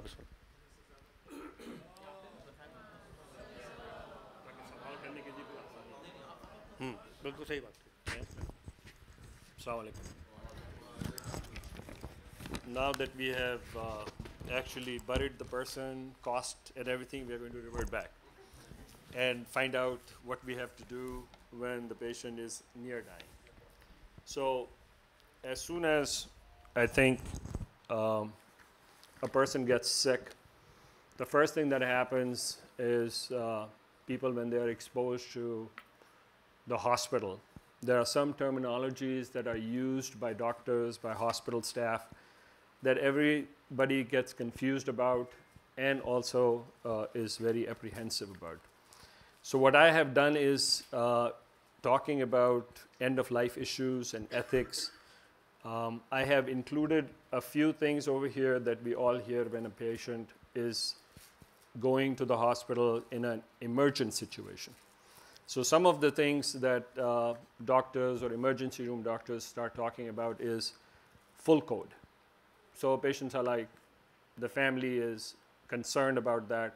Full code only means that a patient who comes to the hospital in an emergent situation, in a life-threatening situation, they institute life-saving measures, which would include putting a patient on a respirator or a ventilator to help him breathe. If the heart is stopping, giving him medication or shock that we have all seen in movies and stuff like that. Or if the blood pressure is dropping, to give him medication or her medication to make the blood pressure go up again so that they are not in imminent danger of dying. Now, apart from that, there are like other issues. So this is taken for granted that a patient comes in to the emergency room, there's nobody there, or there's one family member or somebody, and the patient is in dire need of emergent care. That's what they would do. They won't ask any questions, they won't do anything, they would start trying to save life first. Second, the part of that is cardiopulmonary resuscitation, which is again a part of that. If an ambulance comes to your house, or if you've called EMS, if somebody's sick, they would, as soon as they come in, they would first look at the patient, ask you later, and then say, is that person able to communicate? Is that person able to breathe? Is that person's heart rate is okay? And without talking to you, they'll try to do everything to that patient to save his life. So that's part of CPR and full code. The third is a DNR. Now DNR is do not resuscitate. I'll come back to that at the end, and I hope that I have some time so that we can talk about it a little bit more in detail. Do not resuscitate is a document which is actually a legal document where you at your end are telling the hospital or the caregiver that I do not want to be resuscitated. Meaning, if I am coming into the hospital and the person who's with me, or if my information is telling you that I don't want any life-saving measures, then you will not put me on a ventilator, you will not make my blood pressure go up, and you're not going to do anything to me, and you're going to just let me be comfortable and let nature take its course. That's DNR, okay? Then some very people that are future thinking, they know what their situation is. If they have a terminal illness, they have a living will. In a living will, the person tells you before that emergent situation that I am telling you that if in terminal state I am going to the hospital, please make sure that they do everything for me. Okay? So that person wants to be intubated, to be resuscitated and kept alive regardless of his medical condition. Fine. You have that. That document is with you or your loved one. You can translate that to the doctor taking care of him in the emergency room, and they'll do everything. On the other hand, the living will can also say that because I have terminal illness, I don't want anything done, which would be like DNR then. So they would not do it. Or they could also say that I want to be just kept comfortable. If death is imminent, then save me. If not, then don't do that. That's a document, that's a legal document that is signed by the patient, loved one, witness, and a lawyer.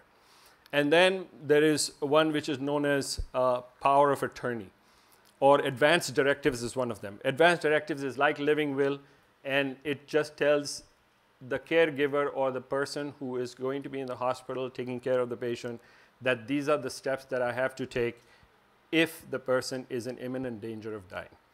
And the final one is power of attorney. So in a power of attorney situation, what you have is a person designating a loved one, a son or daughter, to make the decision for him or her when they are in an emergent situation. Meaning, if a person is incapacitated by not being able to think or not being able to communicate, having a stroke, that person gives the right to his loved one to make the decision for him whether they should be put on a ventilator, given medication so that their heart and blood pressure can be maintained. Now, having described all of this, and I know it's going to be very confusing, let me just give you some scenarios or occurrences in everyday life in which a family member is sick and suddenly the family finds itself in a situation where they have to make these decisions in a rapid form because the time is of the essence. So if a person is sick, let's say if we have an elderly family member who's living with us and they are sick, they have terminal illness, meaning they have a cancer for which they are getting treatment, or they have stroke and they're bedridden, they cannot move, or they have Alzheimer's or dementia, not able to recognize people, not able to communicate with somebody. Suddenly, they are in their standard, people are going to work, there's nothing wrong, suddenly the patient gets fever or becomes acutely sick suddenly. As soon as that happens, whoever is taking care of that person calls 911 and the patient ends up in the hospital and in the emergency room. Now, in that situation, the doctor or the nurse or the triage people who are going to see the patient, they're going to end up doing everything as I described before. Unless somebody who is with the patient tells them there's a DNR, there's a living will, in our community, we have no, I won't say education, awareness is the thing. There's no awareness of trying to tell people beforehand what they want to be done in case of a life-threatening situation in a chronically ill patient. In a chronically ill patient, please remember that because that is a different set of situation than an acutely sick patient. So what I mean by that is that if the discussion has happened before in homes, which we are very, very private about it, we don't talk about it because it's considered to be difficult subject to broach with an elderly person. Like, I wouldn't like to tell my father that, okay, when you're near dying, what do you want us to do? It's a very difficult subject to talk about. But in reality, in order for us to make a sense of what we want to do, it is very important that a terminally ill patient who is terminally sick, with the examples that I gave you, should have this discussion with his children, with his grandchildren, with the family at large, so that nothing is instituted or everything is done per the patient's wishes, and then we don't run around to the Maulana and the Alim and say, okay, now what do we do? Because what has happened in the community at large, and in friends and family members and phone calls that we've had, in which patients who are terminally ill, there's no information, nobody knows anything, the patient ends up in the hospital, and he is in dire need of immediate care. And therefore, the patient has been put on a ventilator, they have been started on medication to maintain their blood pressure and everything, and now the doctors are starting to talk to the family and say, okay, what is his history? So the family member, oh, he has cancer. Okay. He's on dialysis. Oh, he had a stroke about 2 years ago and he's not able to communicate at all. In that situation,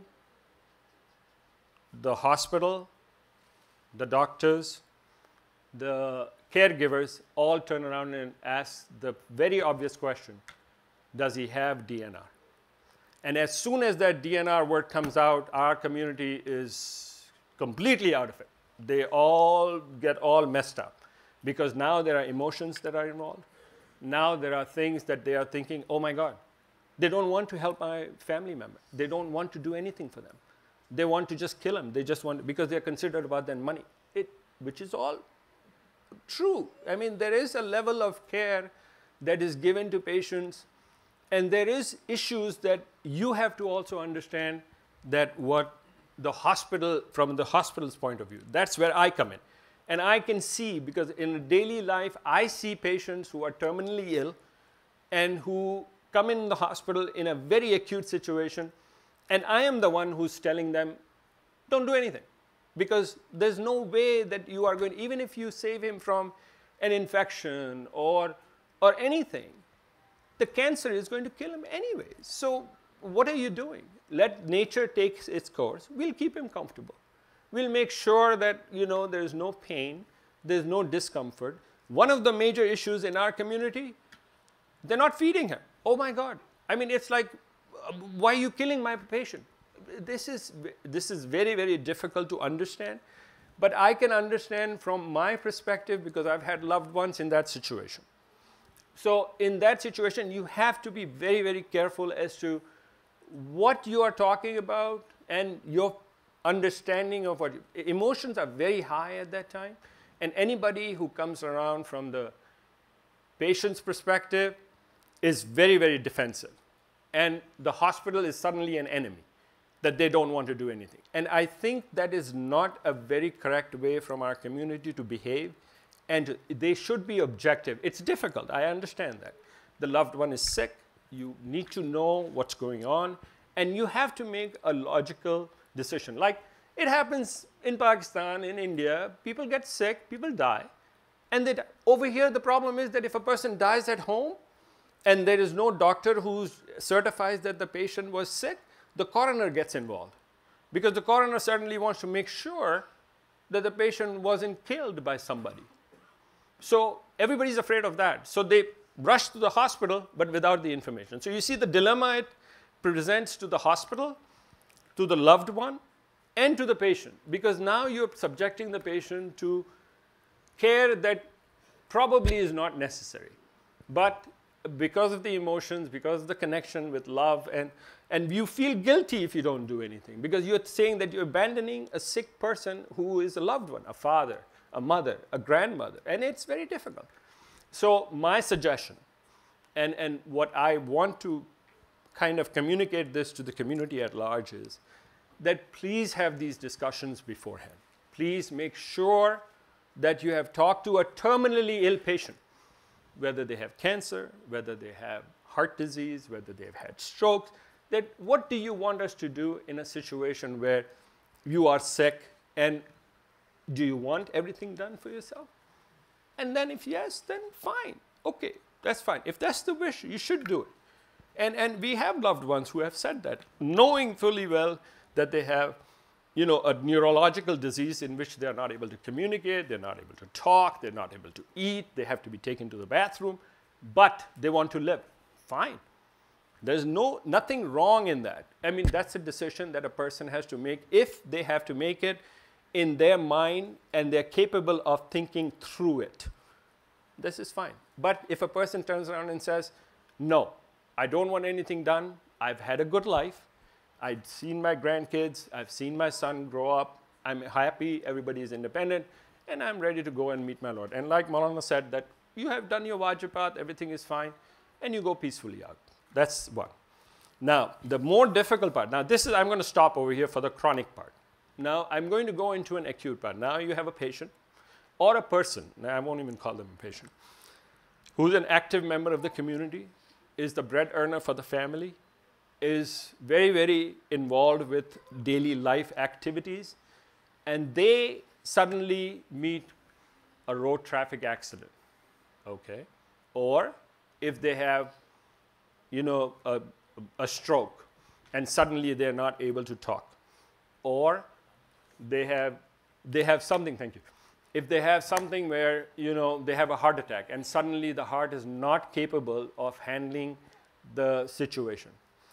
In these situations, patients usually end up in the ICU or intensive care unit. And because of the age of the patient, maybe they're in the 50s, 60s, 20s, 30s, whatever, anything can happen.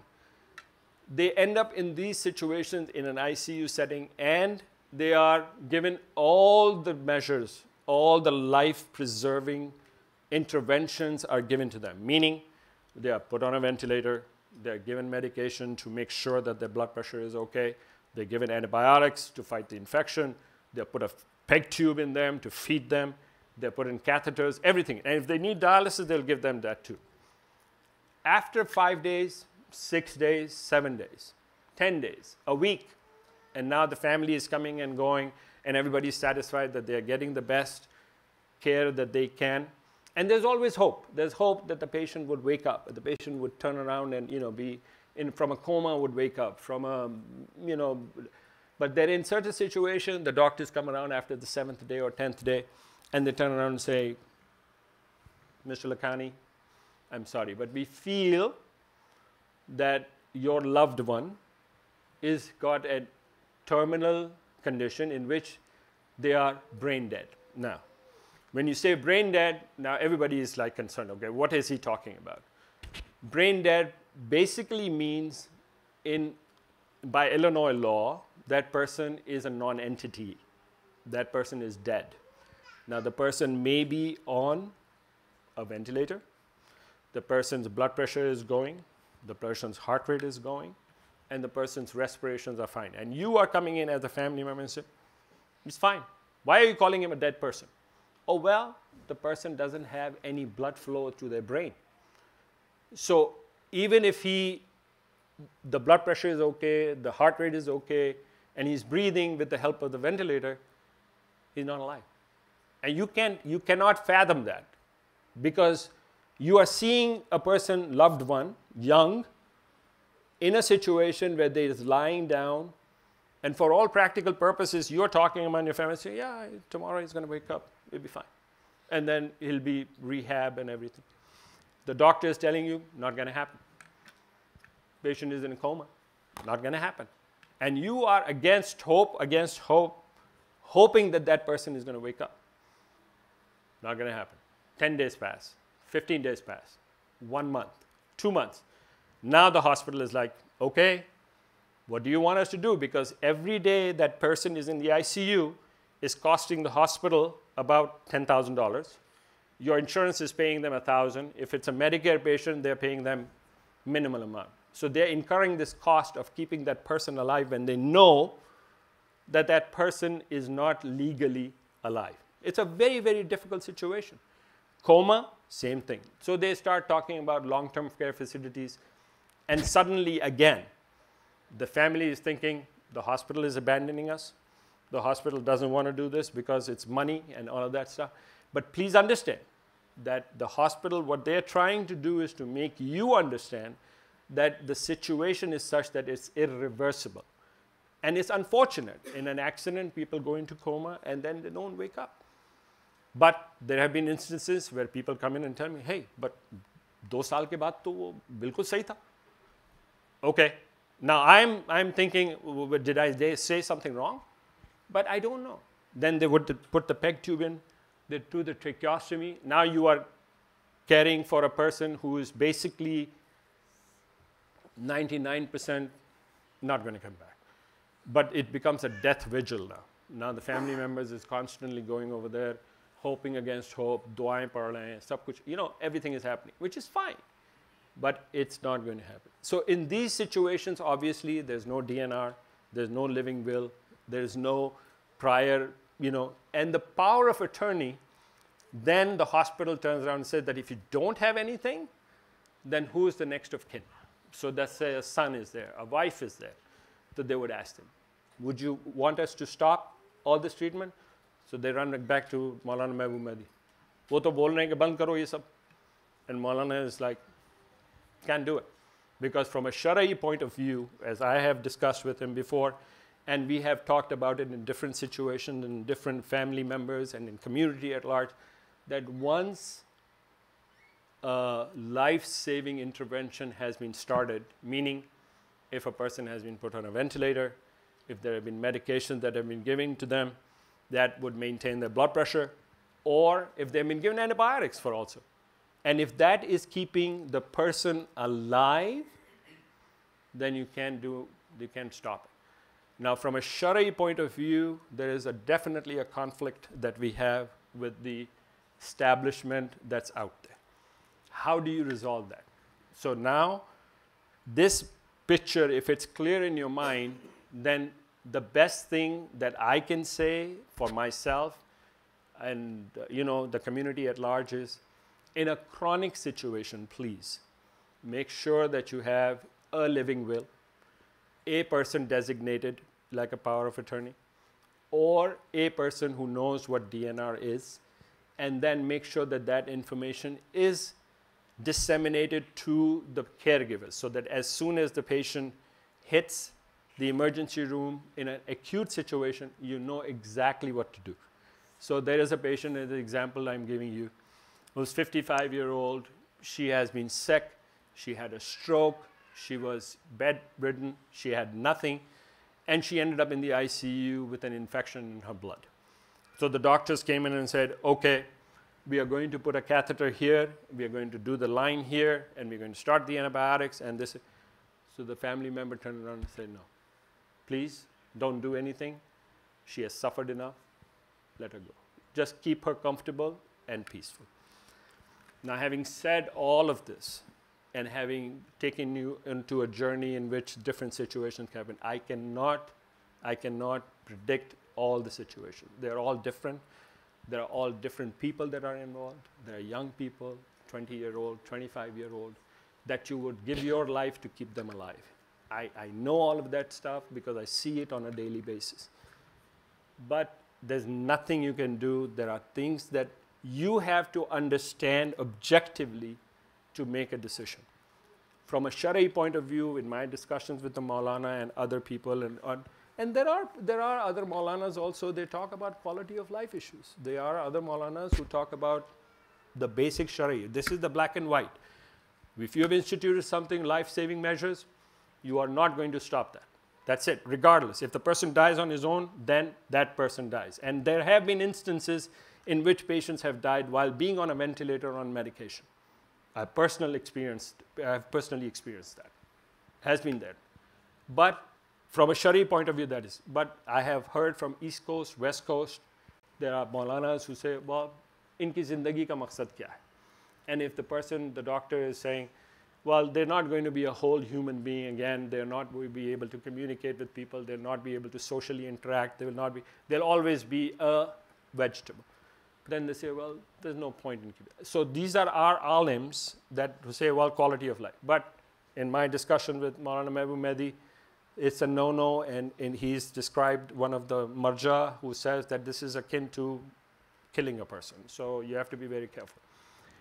So I cannot predict all the situations. I cannot tell you in what every situation is different. All I can say to you folks is that please have a prior living will and a DNR so that you know what needs to be done in a chronic situation. In an acute situation, when a young person is involved, when a person is involved who till yesterday was talking, eating, drinking, playing with his children and everything, and if he suffers an acute attack like that, be objective. Make sure they are not your enemies, the people who are taking care of them. They want the person to live. But if they see a futility in that, they'll tell you. But if you then insist that you want everything done, they will do it. But it'll incur a cost to you. It'll incur a cost to the hospital. It'll incur a cost in emotions and in heartache to the family. Please understand that. I've seen it once very, very closely, and it's very difficult. So like we say, life and death is in God's hands. If you can be on 15 different machines and 20 different medications, and you can still die. Nothing. But like Maulana said, maut ka farishta aa gaya, that's it, you're done. You don't have any choices. But if you don't, and that's why we say, inna lillahi wa inna ilaihi raji'un. That's where we are at. So I hope that it raises a lot of questions. It can cause a lot of, questions in your mind. I'd be more than happy to answer them with the Maulana sitting over here. But please understand that we cannot predict all the situations. We cannot predict what's going to happen tomorrow to me, to you, whatever. But, some people are young. They're not even thinking about dying. But we've seen motorcycle accidents in patients who are 25 years old. One day they're alive, they talk to their father, they have an accident, and the next day they're on their deathbed. Happens. We know all that. In those situations, it becomes very difficult. So I'll stop over here. If you folks have any questions, I'll be sitting with the Maulana, and I'll be more than happy to answer your question. Thank you.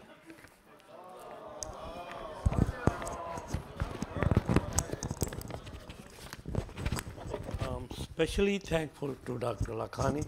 He has given his very expert and very fair feelings and opinion to you, and now it's your duty and your responsibility that what you are to do in this situation. दो चीज़ें इसमें हुई.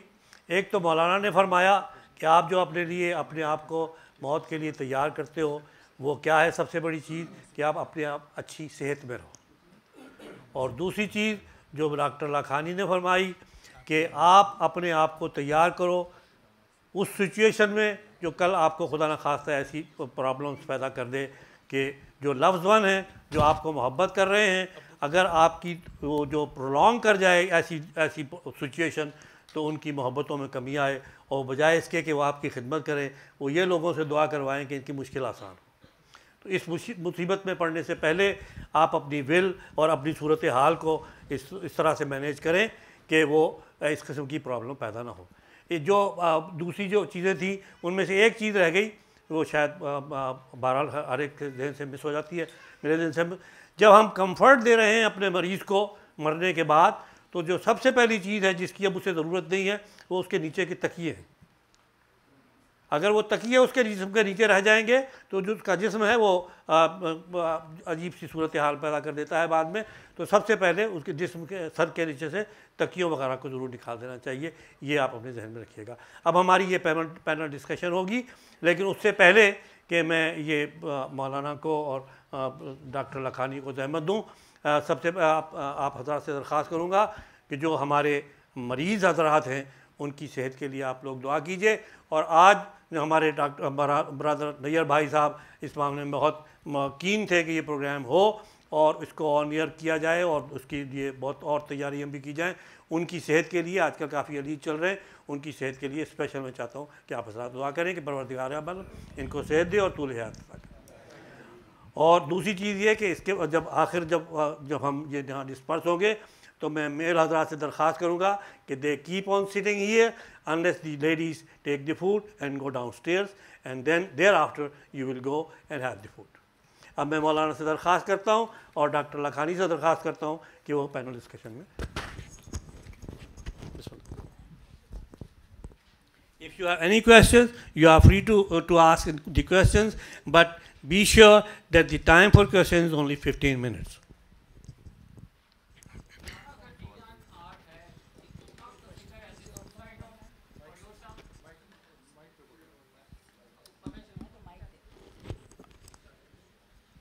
Okay, let me clarify one thing here.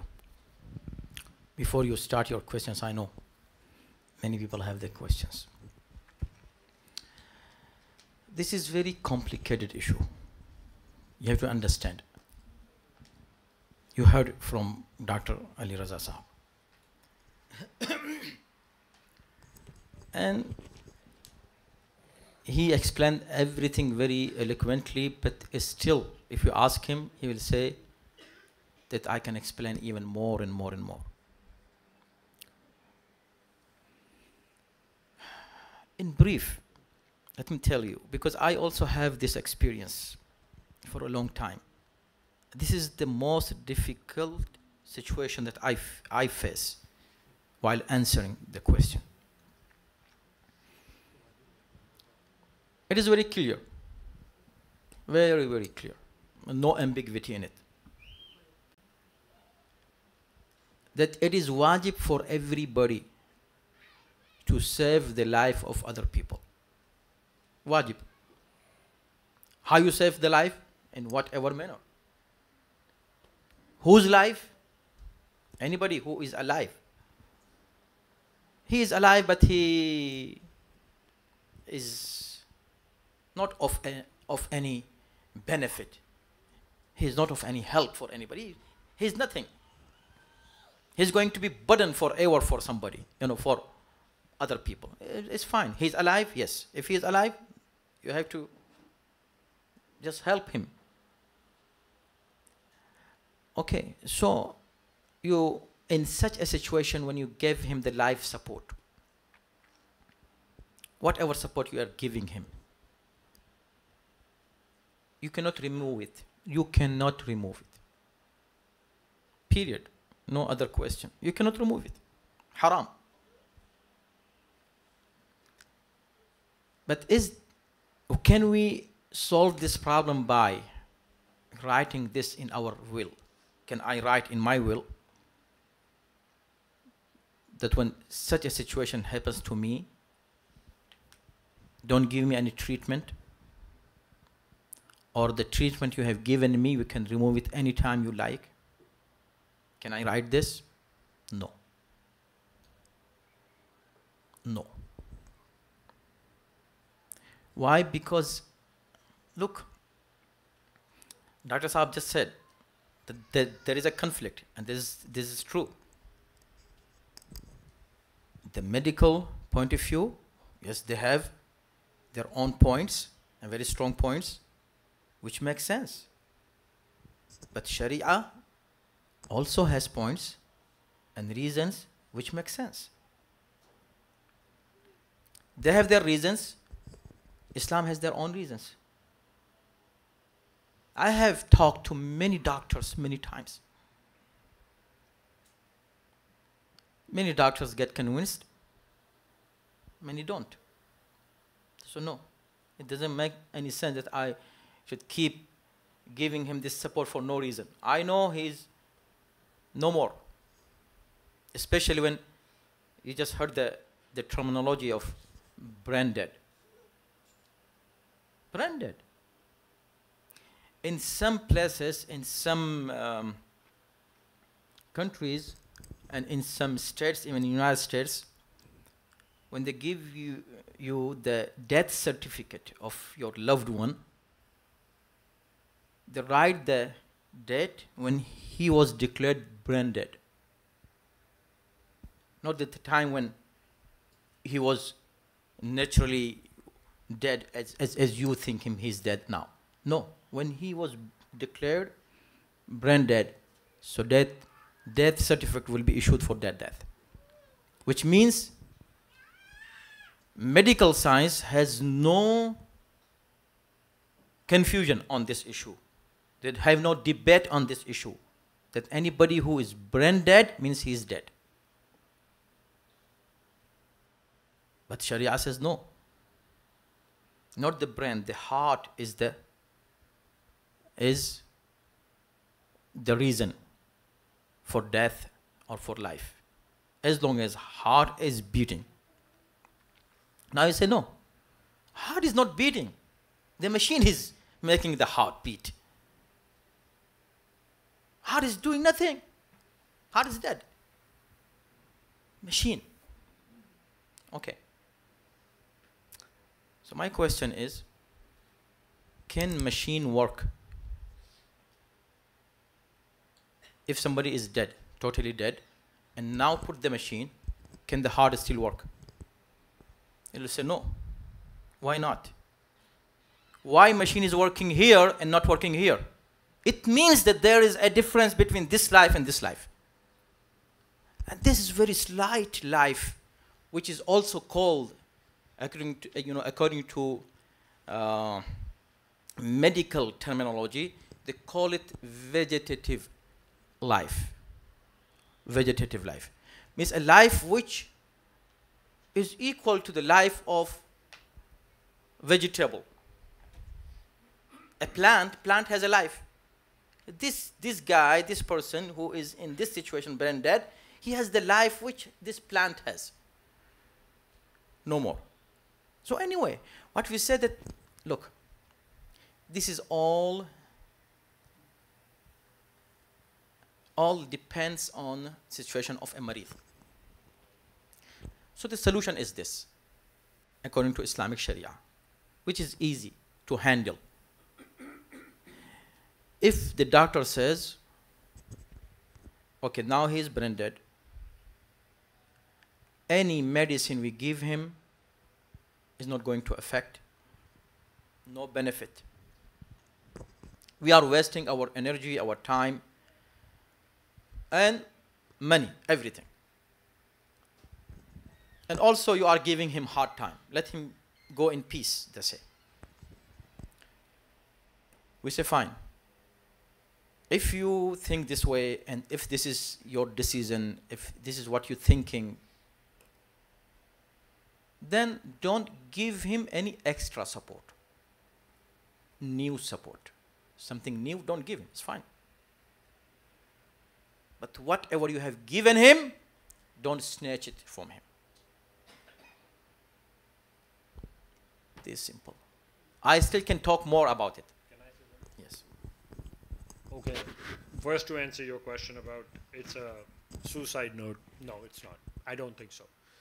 DNR, in your logical sense, you are making a decision, which is, again, Maulana Sahab has said that you cannot withdraw. But let's say if you are in a desert and your heart stops, what are you going to do? You're going to die, right? Unless you have the facility. It's because you have the facility, that's why you're doing it. That's why this is there. If you did not have the facility, a lot of people die when they are outside and stuff like that. My question is to Maulana, I'm having answering that what would you say, the vegetative state, and I've tried to research this a little bit, and what I have found is, in a human being, the conscious brain is on the top. The brain stem, which is the bottom part of your brain, usually is found in the lowest animal life. That has an automatic switch, to make it simple, that the blood pressure is maintained regardless of what you do. Your heart rate is maintained by some stimulation from there. Your conscious brain is not involved in that. So if a person, let's say, is in coma or has an injury in which they have lost part of their brain or something like that, they still keep on breathing, they still keep on having their blood pressure. Even though you might stop the medications, they would still keep on breathing. That is a vegetative state. That state in itself does not give the person a full capacity to live the life as a normal human being, but from Maulana's definition, he's alive. And you cannot take the support that you're giving him at that point in time away from him, which is what he's saying. That is to explain to you what a vegetative state is and what Maulana means. My question to Maulana after explaining this to you is that I have seen that they talk about in Sharia that there are 4 signs when the soul leaves your body. In those situations, I have personally seen that the patient is on a ventilator and I see the signs coming on.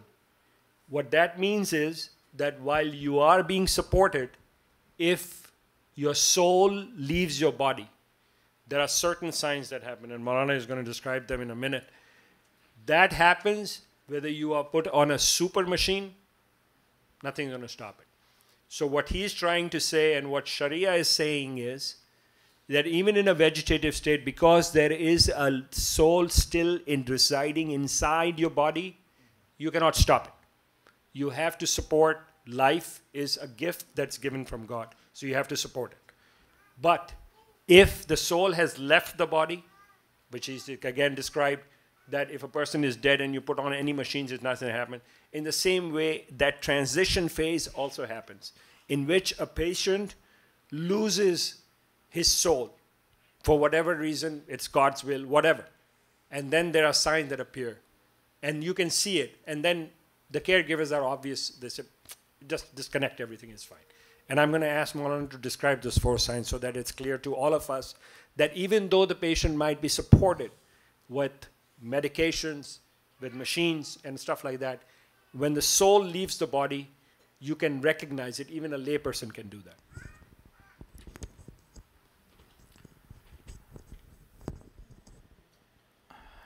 Originally,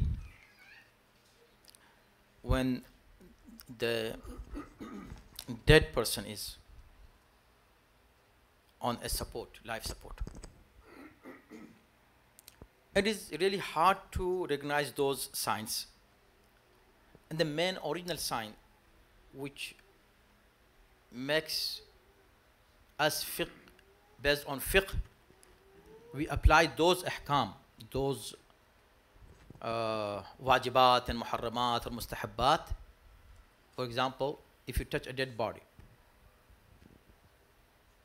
so you have to go and do the ghusl. Okay, so now you touch this body, the doctor says he's dead, but we say no, he's not dead. So when he is dead, when he should be considered dead in a situation when we should go and do ghusl masi mayyit. We touch the body and we have to do ghusl. When his body turns cold, now know that heat which regularly a body has, no heat. This is the sign that ruh, the spirit, has departed already. No ruh is there. Now he is really dead. In such situations, my experience is this. In 80% cases, it does not take much time. Week, 2 weeks, maximum 1 month. In 80%, yeah, there are some cases that takes long and long and long. And legally also you have the right to say no. First of all, don't feel guilty in the hospital. This is very important to give you the confidence. In the hospital, to say no, don't feel guilty. The doctors will come and they will pressurize you and the family, and just you say, please no, this is no. Why? Because you have it is your legal right to say no. So whatever, this is very important point to remember, all of you. So there are 3 points of views. 3 points. 1 legal, 1 medical, 1 Shari'i. Shari'i and legal point of view are very similar. The only thing is that in legal point of view, the law gives you option. The Sharia doesn't give you option. They say no, no. Legally, in law, they say yes. You have the right to say no. You have the right to say yes. In medical science, they say just remove it. He is no more. Okay. So my question is, if he is no more, really, why the law give you option to say no, don't remove this life support? Why? It means there is something. They have discussed that. That's why they made this law and gave you the right, legal right, to say no, don't remove it. That's why the doctor come and ask you, because they feel the liability. If they remove it without your consent, they will get in trouble, maybe. So that's why they ask you. I understand the point of view. Yes, of course, there are issues that we should consider, but the problem is we have no choice. So it takes some time. We have to be patient and should bear the situation, be tolerant, and try to convince the doctors. If they don't agree, still be polite with them. As Dr. Saab said, don't think that they want to kill the patient. They don't want to kill the patient. They have their own reasons, but we also have our own reasons. In such a conflict, the best way is to be patient, be tolerant, be nice. Although the emotions are very high, be in the control of your aql, not your emotions, and try to just make the situation easy for you and for the patient and for the doctor, for the hospital, for everyone. So the best solution is this, that tell them, okay, if you think that this medicine is not going to help him, 100% you know that, it is your decision. We respect your decision, you are a doctor. Don't give him extra something, but whatever you have given him, don't remove it. In such a situation, then this will not continue more, very long. If it continued long, it means the patient is not that sick as the doctor is describing. Otherwise, how he is tolerating such a situation without extra support? Is strong, the body is strong, or the organs are still strong, they're working. And I have this in this city, in your city, okay? Many people, some people are sitting here. We know there are examples that the doctor says, no, we are going to remove everything because he is no more. He is not going to live. He's dead. He's dead. He's no more. And we said, no, please continue. Okay, we'll do it because you said it, but otherwise it doesn't make any sense that you are insisting that we should continue this. They tried to do that, and we insisted, no, keep him on the support. Let the life support continue. And what happened? In 2 days, 3 days, mashallah, he came back home. And he lived 1 year with health. Many examples, such examples. Then the doctor said, yeah, sorry, we said this actually, yeah, the situation, some miracle happened now. Now it becomes miracle for them. So what we say, that first of all, when you explain your point of view to the doctor, don't be emotional. This is very important. Be polite. I know the situation is very emotional situation at the time. Control it. Try to understand Islamic point of view yourself first, so you'll be able to explain it to others. And you see that this will not continue very long. So be patient, and you will get the thawab, but don't say anything which might hurt the doctors, the nurses, the hospital, or anything. Why? Because they are there to help you and really they have the favor, the ihsan on us that they are helping us. Even though if they are taking money, it's fine, but it's still they are helping us. As the Dr. Saab said, if somebody gets sick in a desert, who will come there? No doctor, no hospital, nothing. He will die. But here at least they are supporting us, they are giving us some help. So be polite and be patient.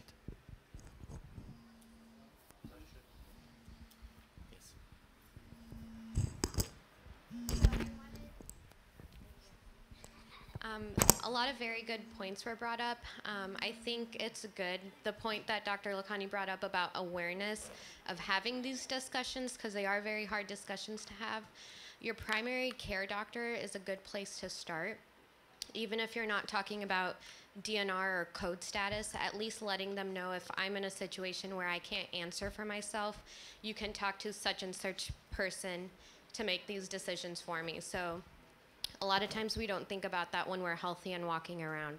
So that's something that I encourage everyone to do with my limited medical experience and opinion at this point in my career. And then another question that I had is we discussed a lot of issues related to death. One thing we didn't discuss is organ donation.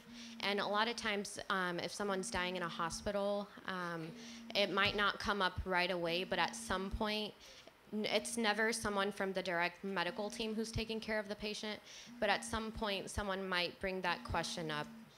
So I know growing up we've always been taught that we can't donate organs, but Iran is actually listed as one of the top 9 nations in organ transplant. So what I've read most recently is that if there's, at the time someone dies and there's another Muslim person or woman who's in need of an organ, it's acceptable. So maybe if you can expand on that and what information we have in regards to that right now, so that when we are asked, we're making an informed decision that no, absolutely not, we can't donate organs, or if there's a need, we can move forward with that. First of all, mashallah, Huma Mujaddid is a very good addition in our medical professionals in the community.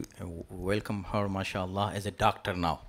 Wait, one more year, inshallah. This is okay, it's fine. So more du'as for now. Not very far away from just 1 year. And she's going to be a doctor, mashallah, and she is, alhamdulillah, one of our children here who raised here. Very good question about the organ donors, donating. Organ, first of all, let me tell you, it's now 10:47, right? And one of our organs is very angry. You see? Unless somebody has donated that organ, already then he can sit. So I think we have to finish the discussion.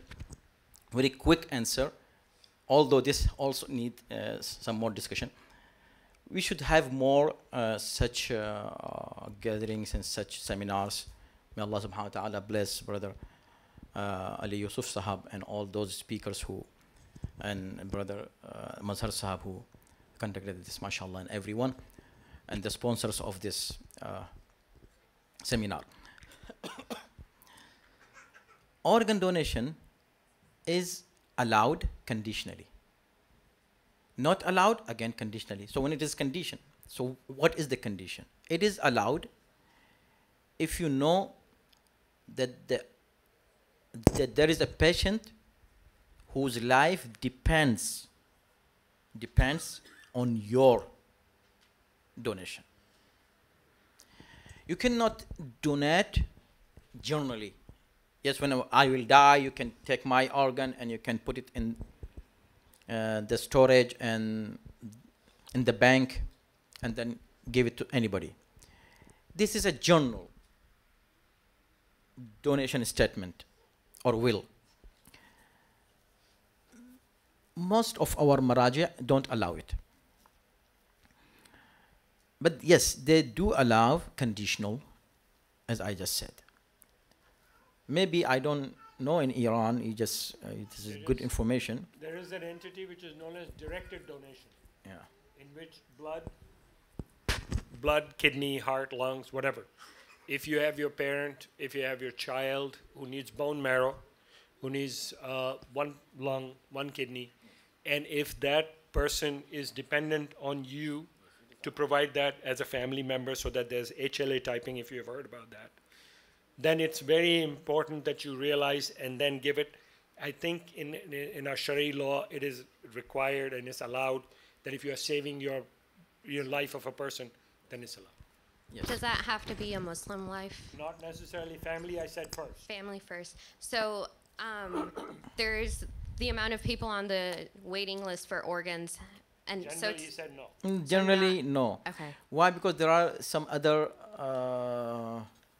concerns, for the muftis, the mujtahid. He thinks that if he can generalize this, that it's okay, it's fine, do it, then it, in the world, there is a mafia who sell the organs, who kill people just for the organs. And they do this business. This is a big business, huge business, underground business, and they do it. And the short is directed donation is allowed. Yeah. So Sharia want to protect life in all aspects, and see the society also should be clean from such kind of crimes. So said, yes, it is allowed when somebody really needs your organ. And another condition is that while donating your organ and you are alive, it should not harm your health. Yeah, after death, also since a dead person also is respected in Islam, so Islam says yes, conditionally jaiz, not unconditionally. Last question, I think. Oh. How many people raised their hands? 3. Last 3 questions. Let's put it this way. 4. 4. Okay, last 4 questions. 5? No.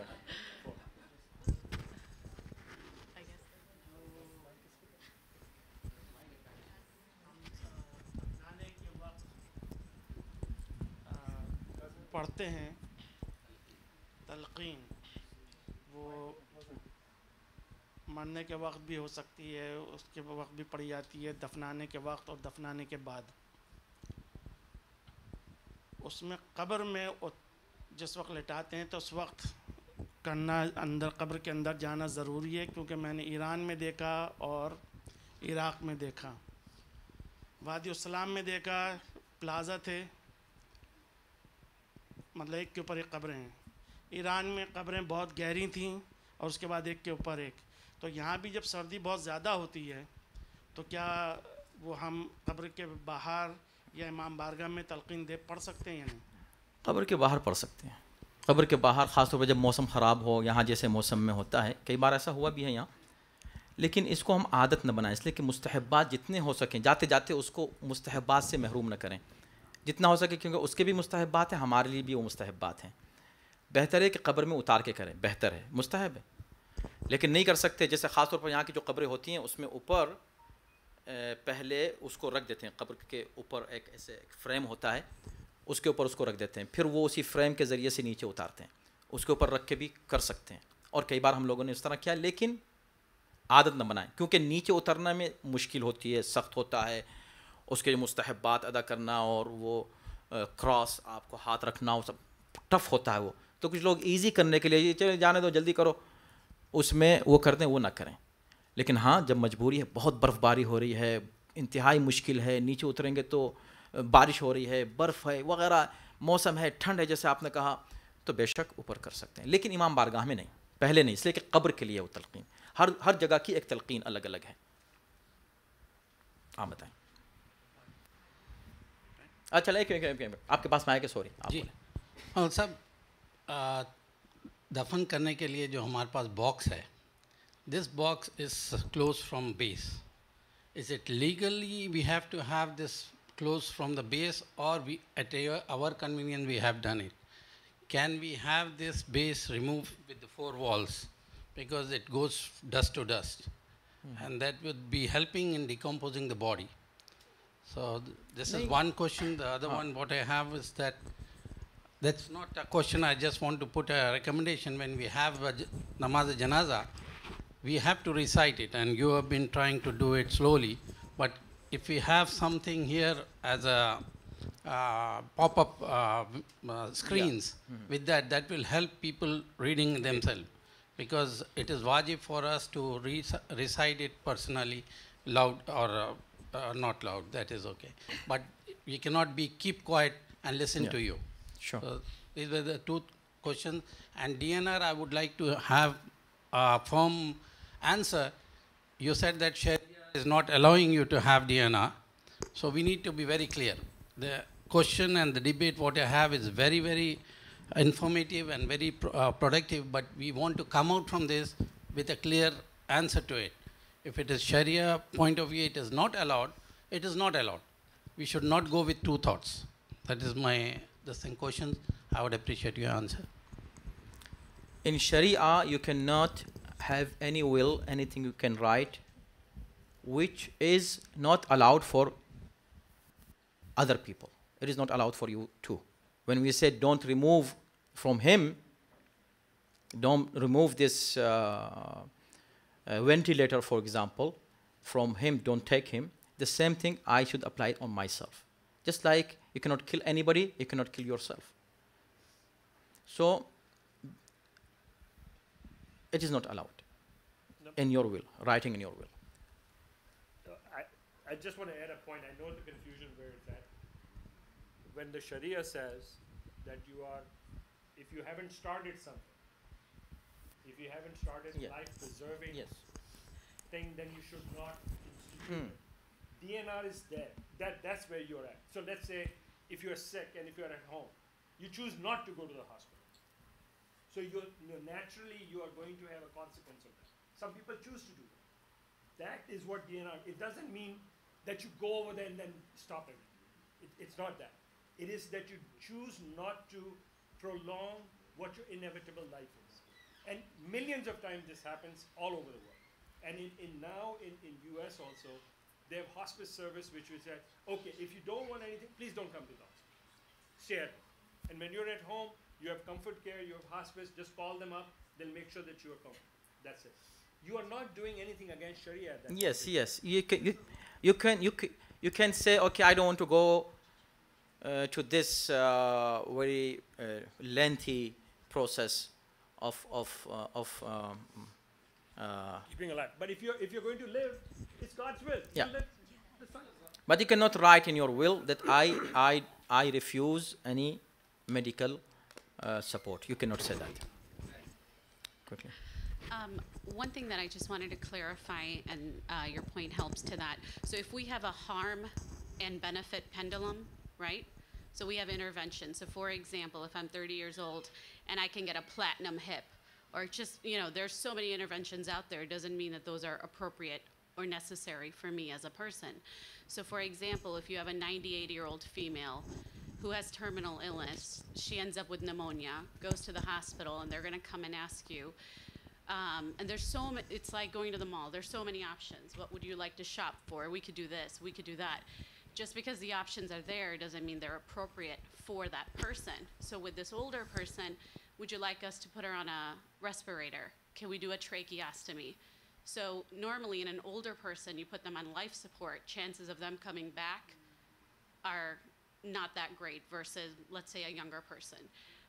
So you're going to cut open their throat. So now we're benefit, harm.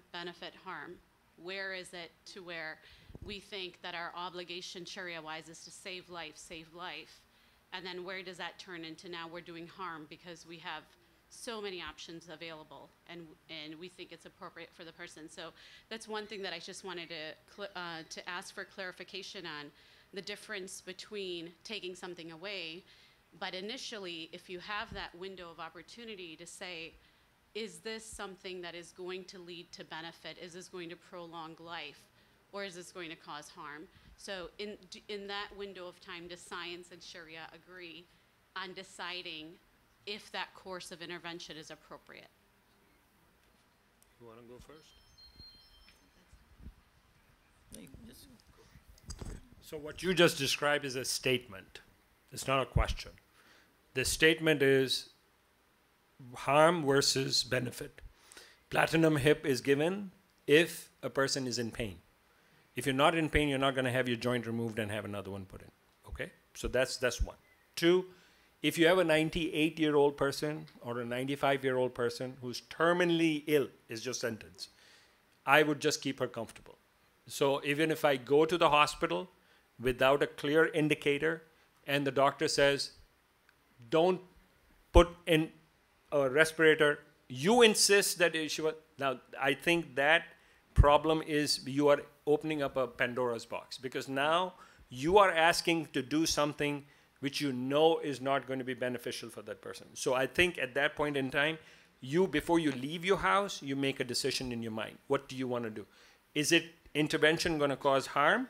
You don't. But if you don't, you can't see her suffer, fine, take her. She needs some oxygen, give her some oxygen, keep her alive. But make sure that the person that is taking care of her does not stick a tube down her throat, because that would be counterproductive. And that's what I want to say. The harm and benefit is always a relative term. You cannot have black and white on that.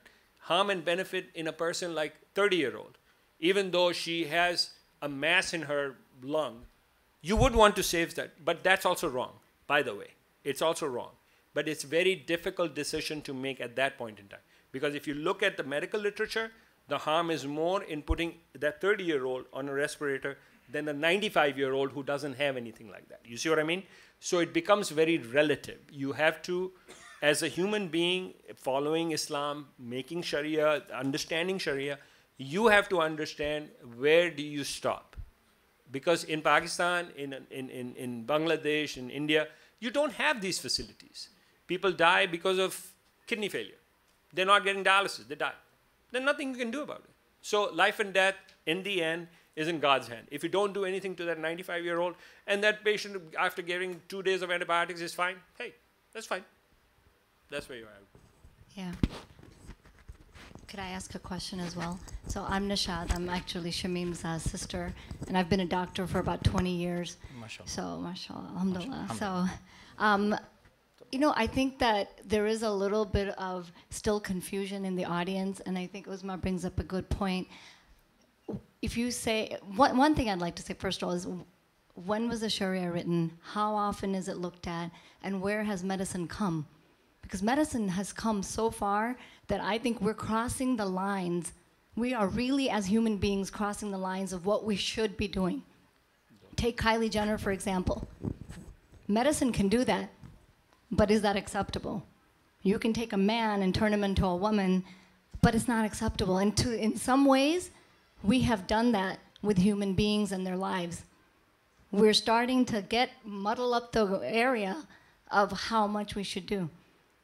And when we start to get medicine so advanced, it's very hard for, I think, especially when you have a family member or you're not in the medical field, to really make that decision and decide, do we want those heroic measures or not? Is it appropriate or not?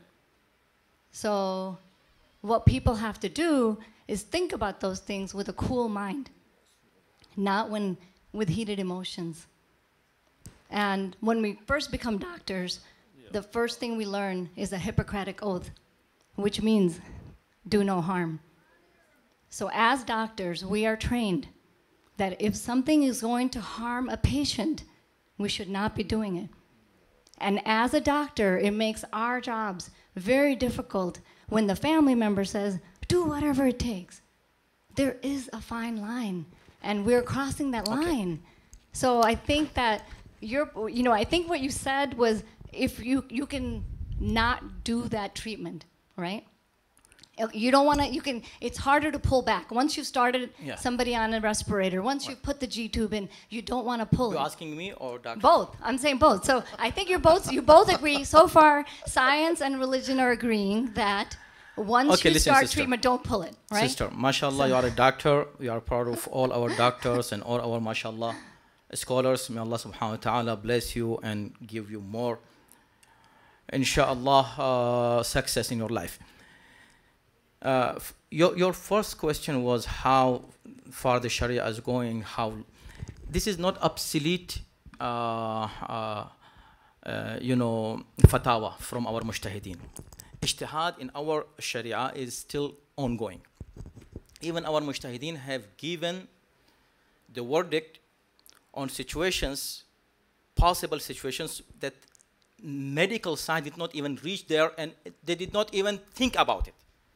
For example, there is a long discussion, long, not simple, and I can talk about it for a long time, that if medical science someday were able to do this, what? To change your head, cut it, and put it in somebody else's body, and his head in his body. Switch the heads and make the surgery, and now what will happen? So Sharia even discuss on this issue that if this was possible, there are so many complications about mirath, about who is the father, who is the husband, so many things will come, so many complications, and our mujtahideen have given the answer for that also. Our mujtahideen are very up to date, and when they give a verdict, they don't give it only based on their own knowledge. They also have a panel of experts that discuss with them, and they are PhDs in at least 18 subjects. So they are very advanced. Or I can say that, mashallah, you are a doctor, but you are in one field. A mujtahid is a doctor in 18 fields at least. So he is, any fatwa which comes from our mujtahideen is up to date. And they look to every aspect of the issues. Then you can add if you want to say something. I'm sorry, I'm not questioning the Sharia or the relatives. All I'm saying is that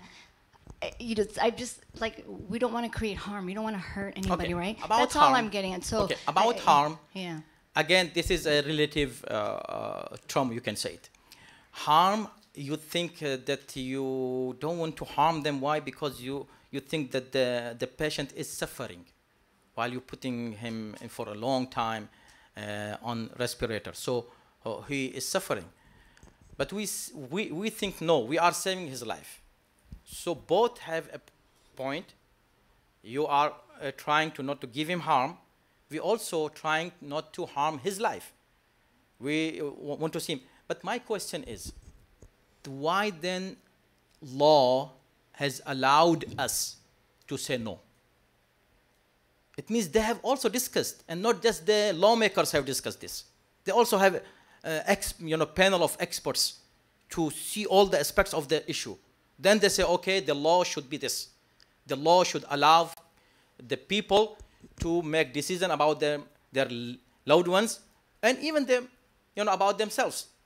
I can write, no, don't remove anything, and I can say, yes, give me all supports. So I can write it. So if I have a choice, it means law has given me.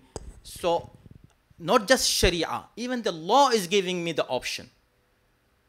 So there should be something. Otherwise, why law should give me option for something which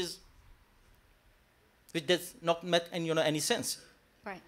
So just to finish that point, though, I think still for clarification purposes, if someone doesn't want to get treatment, full treatment, heroic measures, because they feel it's not going to benefit them, yes, is that acceptable? As I said, that if the doctors decide really this is their decision, their determination, that this patient, whatever we are going to give him, is not going to benefit him at all. At all. Rather is going to harm him, as I said. It is going to cause harm. Stop it. I mean, don't stop it, but don't give him that support. Okay, so with that line of thinking, what's the difference between having that in writing ahead of time, versus doing it on the spot? With this condition. Why? Because if you write it with this condition, it's fine. You say when a situation occurs when a medicine is going to harm me instead of benefiting me, don't give me that medicine. Yes, you can. That's exactly what a DNR is. So a DNR specifically states, But and you there- can make it as detailed as you want. You No, know what I I mean? know. So instinct There- doesn't. Yeah. So I'm just clarifying. Technical issues, Yeah. all technical issues. Legalities, Sharia issues, medical issues, insurance issues, so many things will come there. So there are some gray areas, there are some black and white areas, but we have to be very careful. Okay? When you say, okay, the bottom line, to remove any confusion, there are two things: giving the support and removing the support. If the doctor knows that giving the support is harmful rather than beneficial, don't insist. Let him do his work, the doctor. This is about initially giving a support. This is done. It's clear for everybody? It's clear, right? Okay, now is the second issue. The doctor has given the support. And they given the support, why? Because he knew that I'm putting him on this respirator. Why? Because I'm trying to help him, not harm him. Then after a while he says, no, now it is not beneficial for him. Sharia here comes in conflict with the medical point of view. Sharia says, okay, fine. Even if now you say it is not beneficial, don't take it back from him. Don't give him. When you give a water to somebody, don't give him water. If you think that this is not good for him. But when he is drinking, don't snatch it from him. Just like you're snatching a life from him. And then this will not continue long. Why? Because your decision shows that, okay, his health is not going to receive any support anymore. The body is not going to be able to keep receiving the support.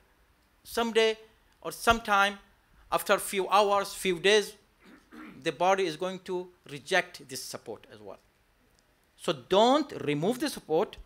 And if you think that giving the support is harmful, then it's clear, or any confusion here? No removal of support. Okay? I think it should be clear now, right? Okay, mashallah. And even if it is not clear, everybody will say it is clear. Please leave us, Maulana. Oh yeah, last question, sorry.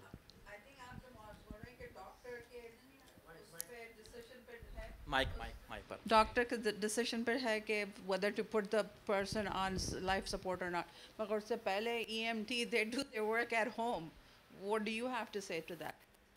आप भी जब आप 911 call करते हैं तो the EMT comes home, right. They try to revive and they put you either on life support या majority of the patients. नहीं उस वक्त जो सिचुएशन होती है वो अननोन है.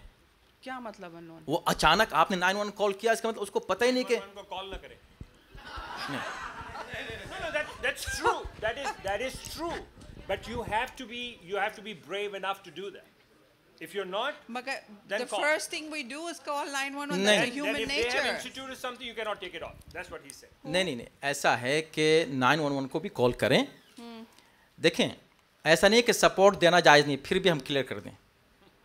सपोर्ट देना न दो उस वक्त जबकि ये सपोर्ट देना कोई फ़ायदा नहीं पहुंचाने वाला है. लेकिन आपने 911 को कॉल किया, देखा एक आदमी गिरा हुआ है ज़मीन पे, वो फ़ौरन CPR देंगे, वो फ़ौरन कोशिश करेंगे, वो करेंगे कि नहीं करेंगे? क्यों? Why? They finally bring them back to life after a few minutes. In that time वो brain damage हो जाता, सब हो जाता. हमसे मतलब नहीं क्या हो जाता, लेकिन अभी वो मरा तो नहीं है ना.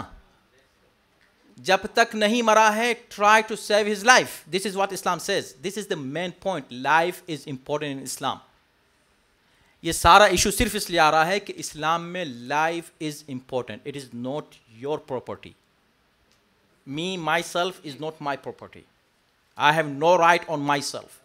अल्लाह is my owner. I can not say okay do this to me.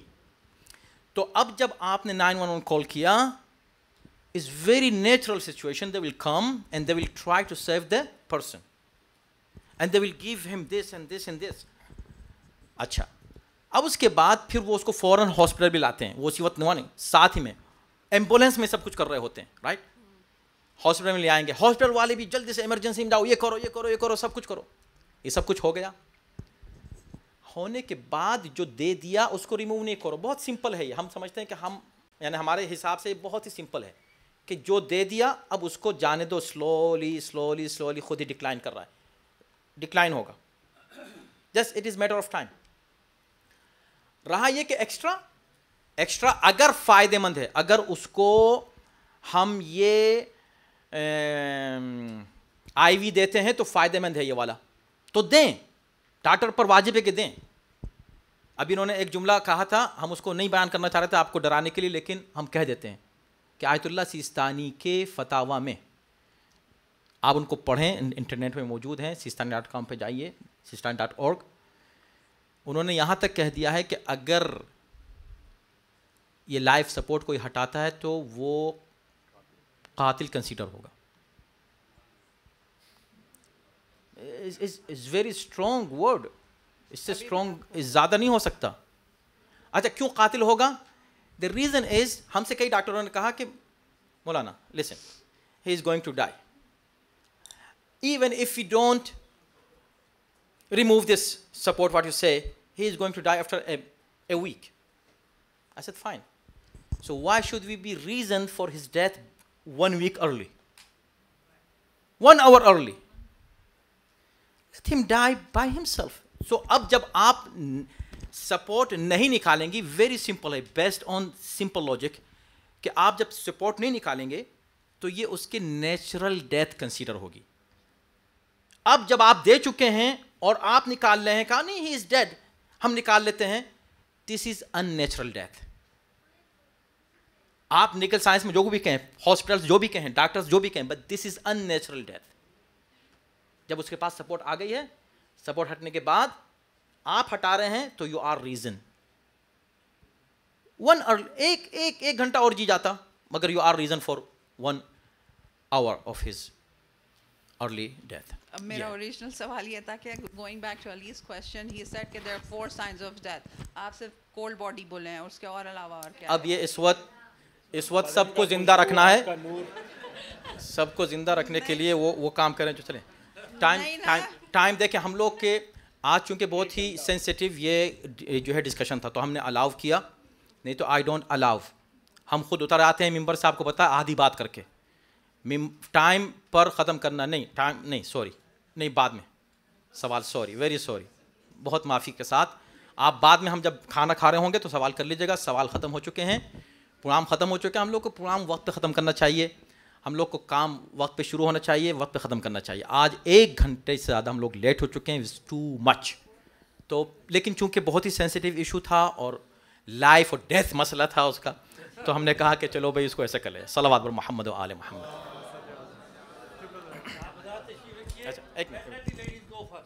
I just want to clarify one of the questions you said about the box in the, okay now this is according to the state of Illinois law that it has to be in the box. So and again it's a state, it varies from state to state. Some other state allows straight on the earth. دعا پڑھتے ہیں. بسم اللہ الرحمن الرحیم. اللہم کل ولیک الحجة ابن الحسن صلواتك عليه وعلى آبائه في هذه الساعة وفي كل ساعة وليا وحافظا وقائدا وناصرا ودليلا وعينا حتى تسكنه أرضك طوعا وتمتعه فيها طويلا.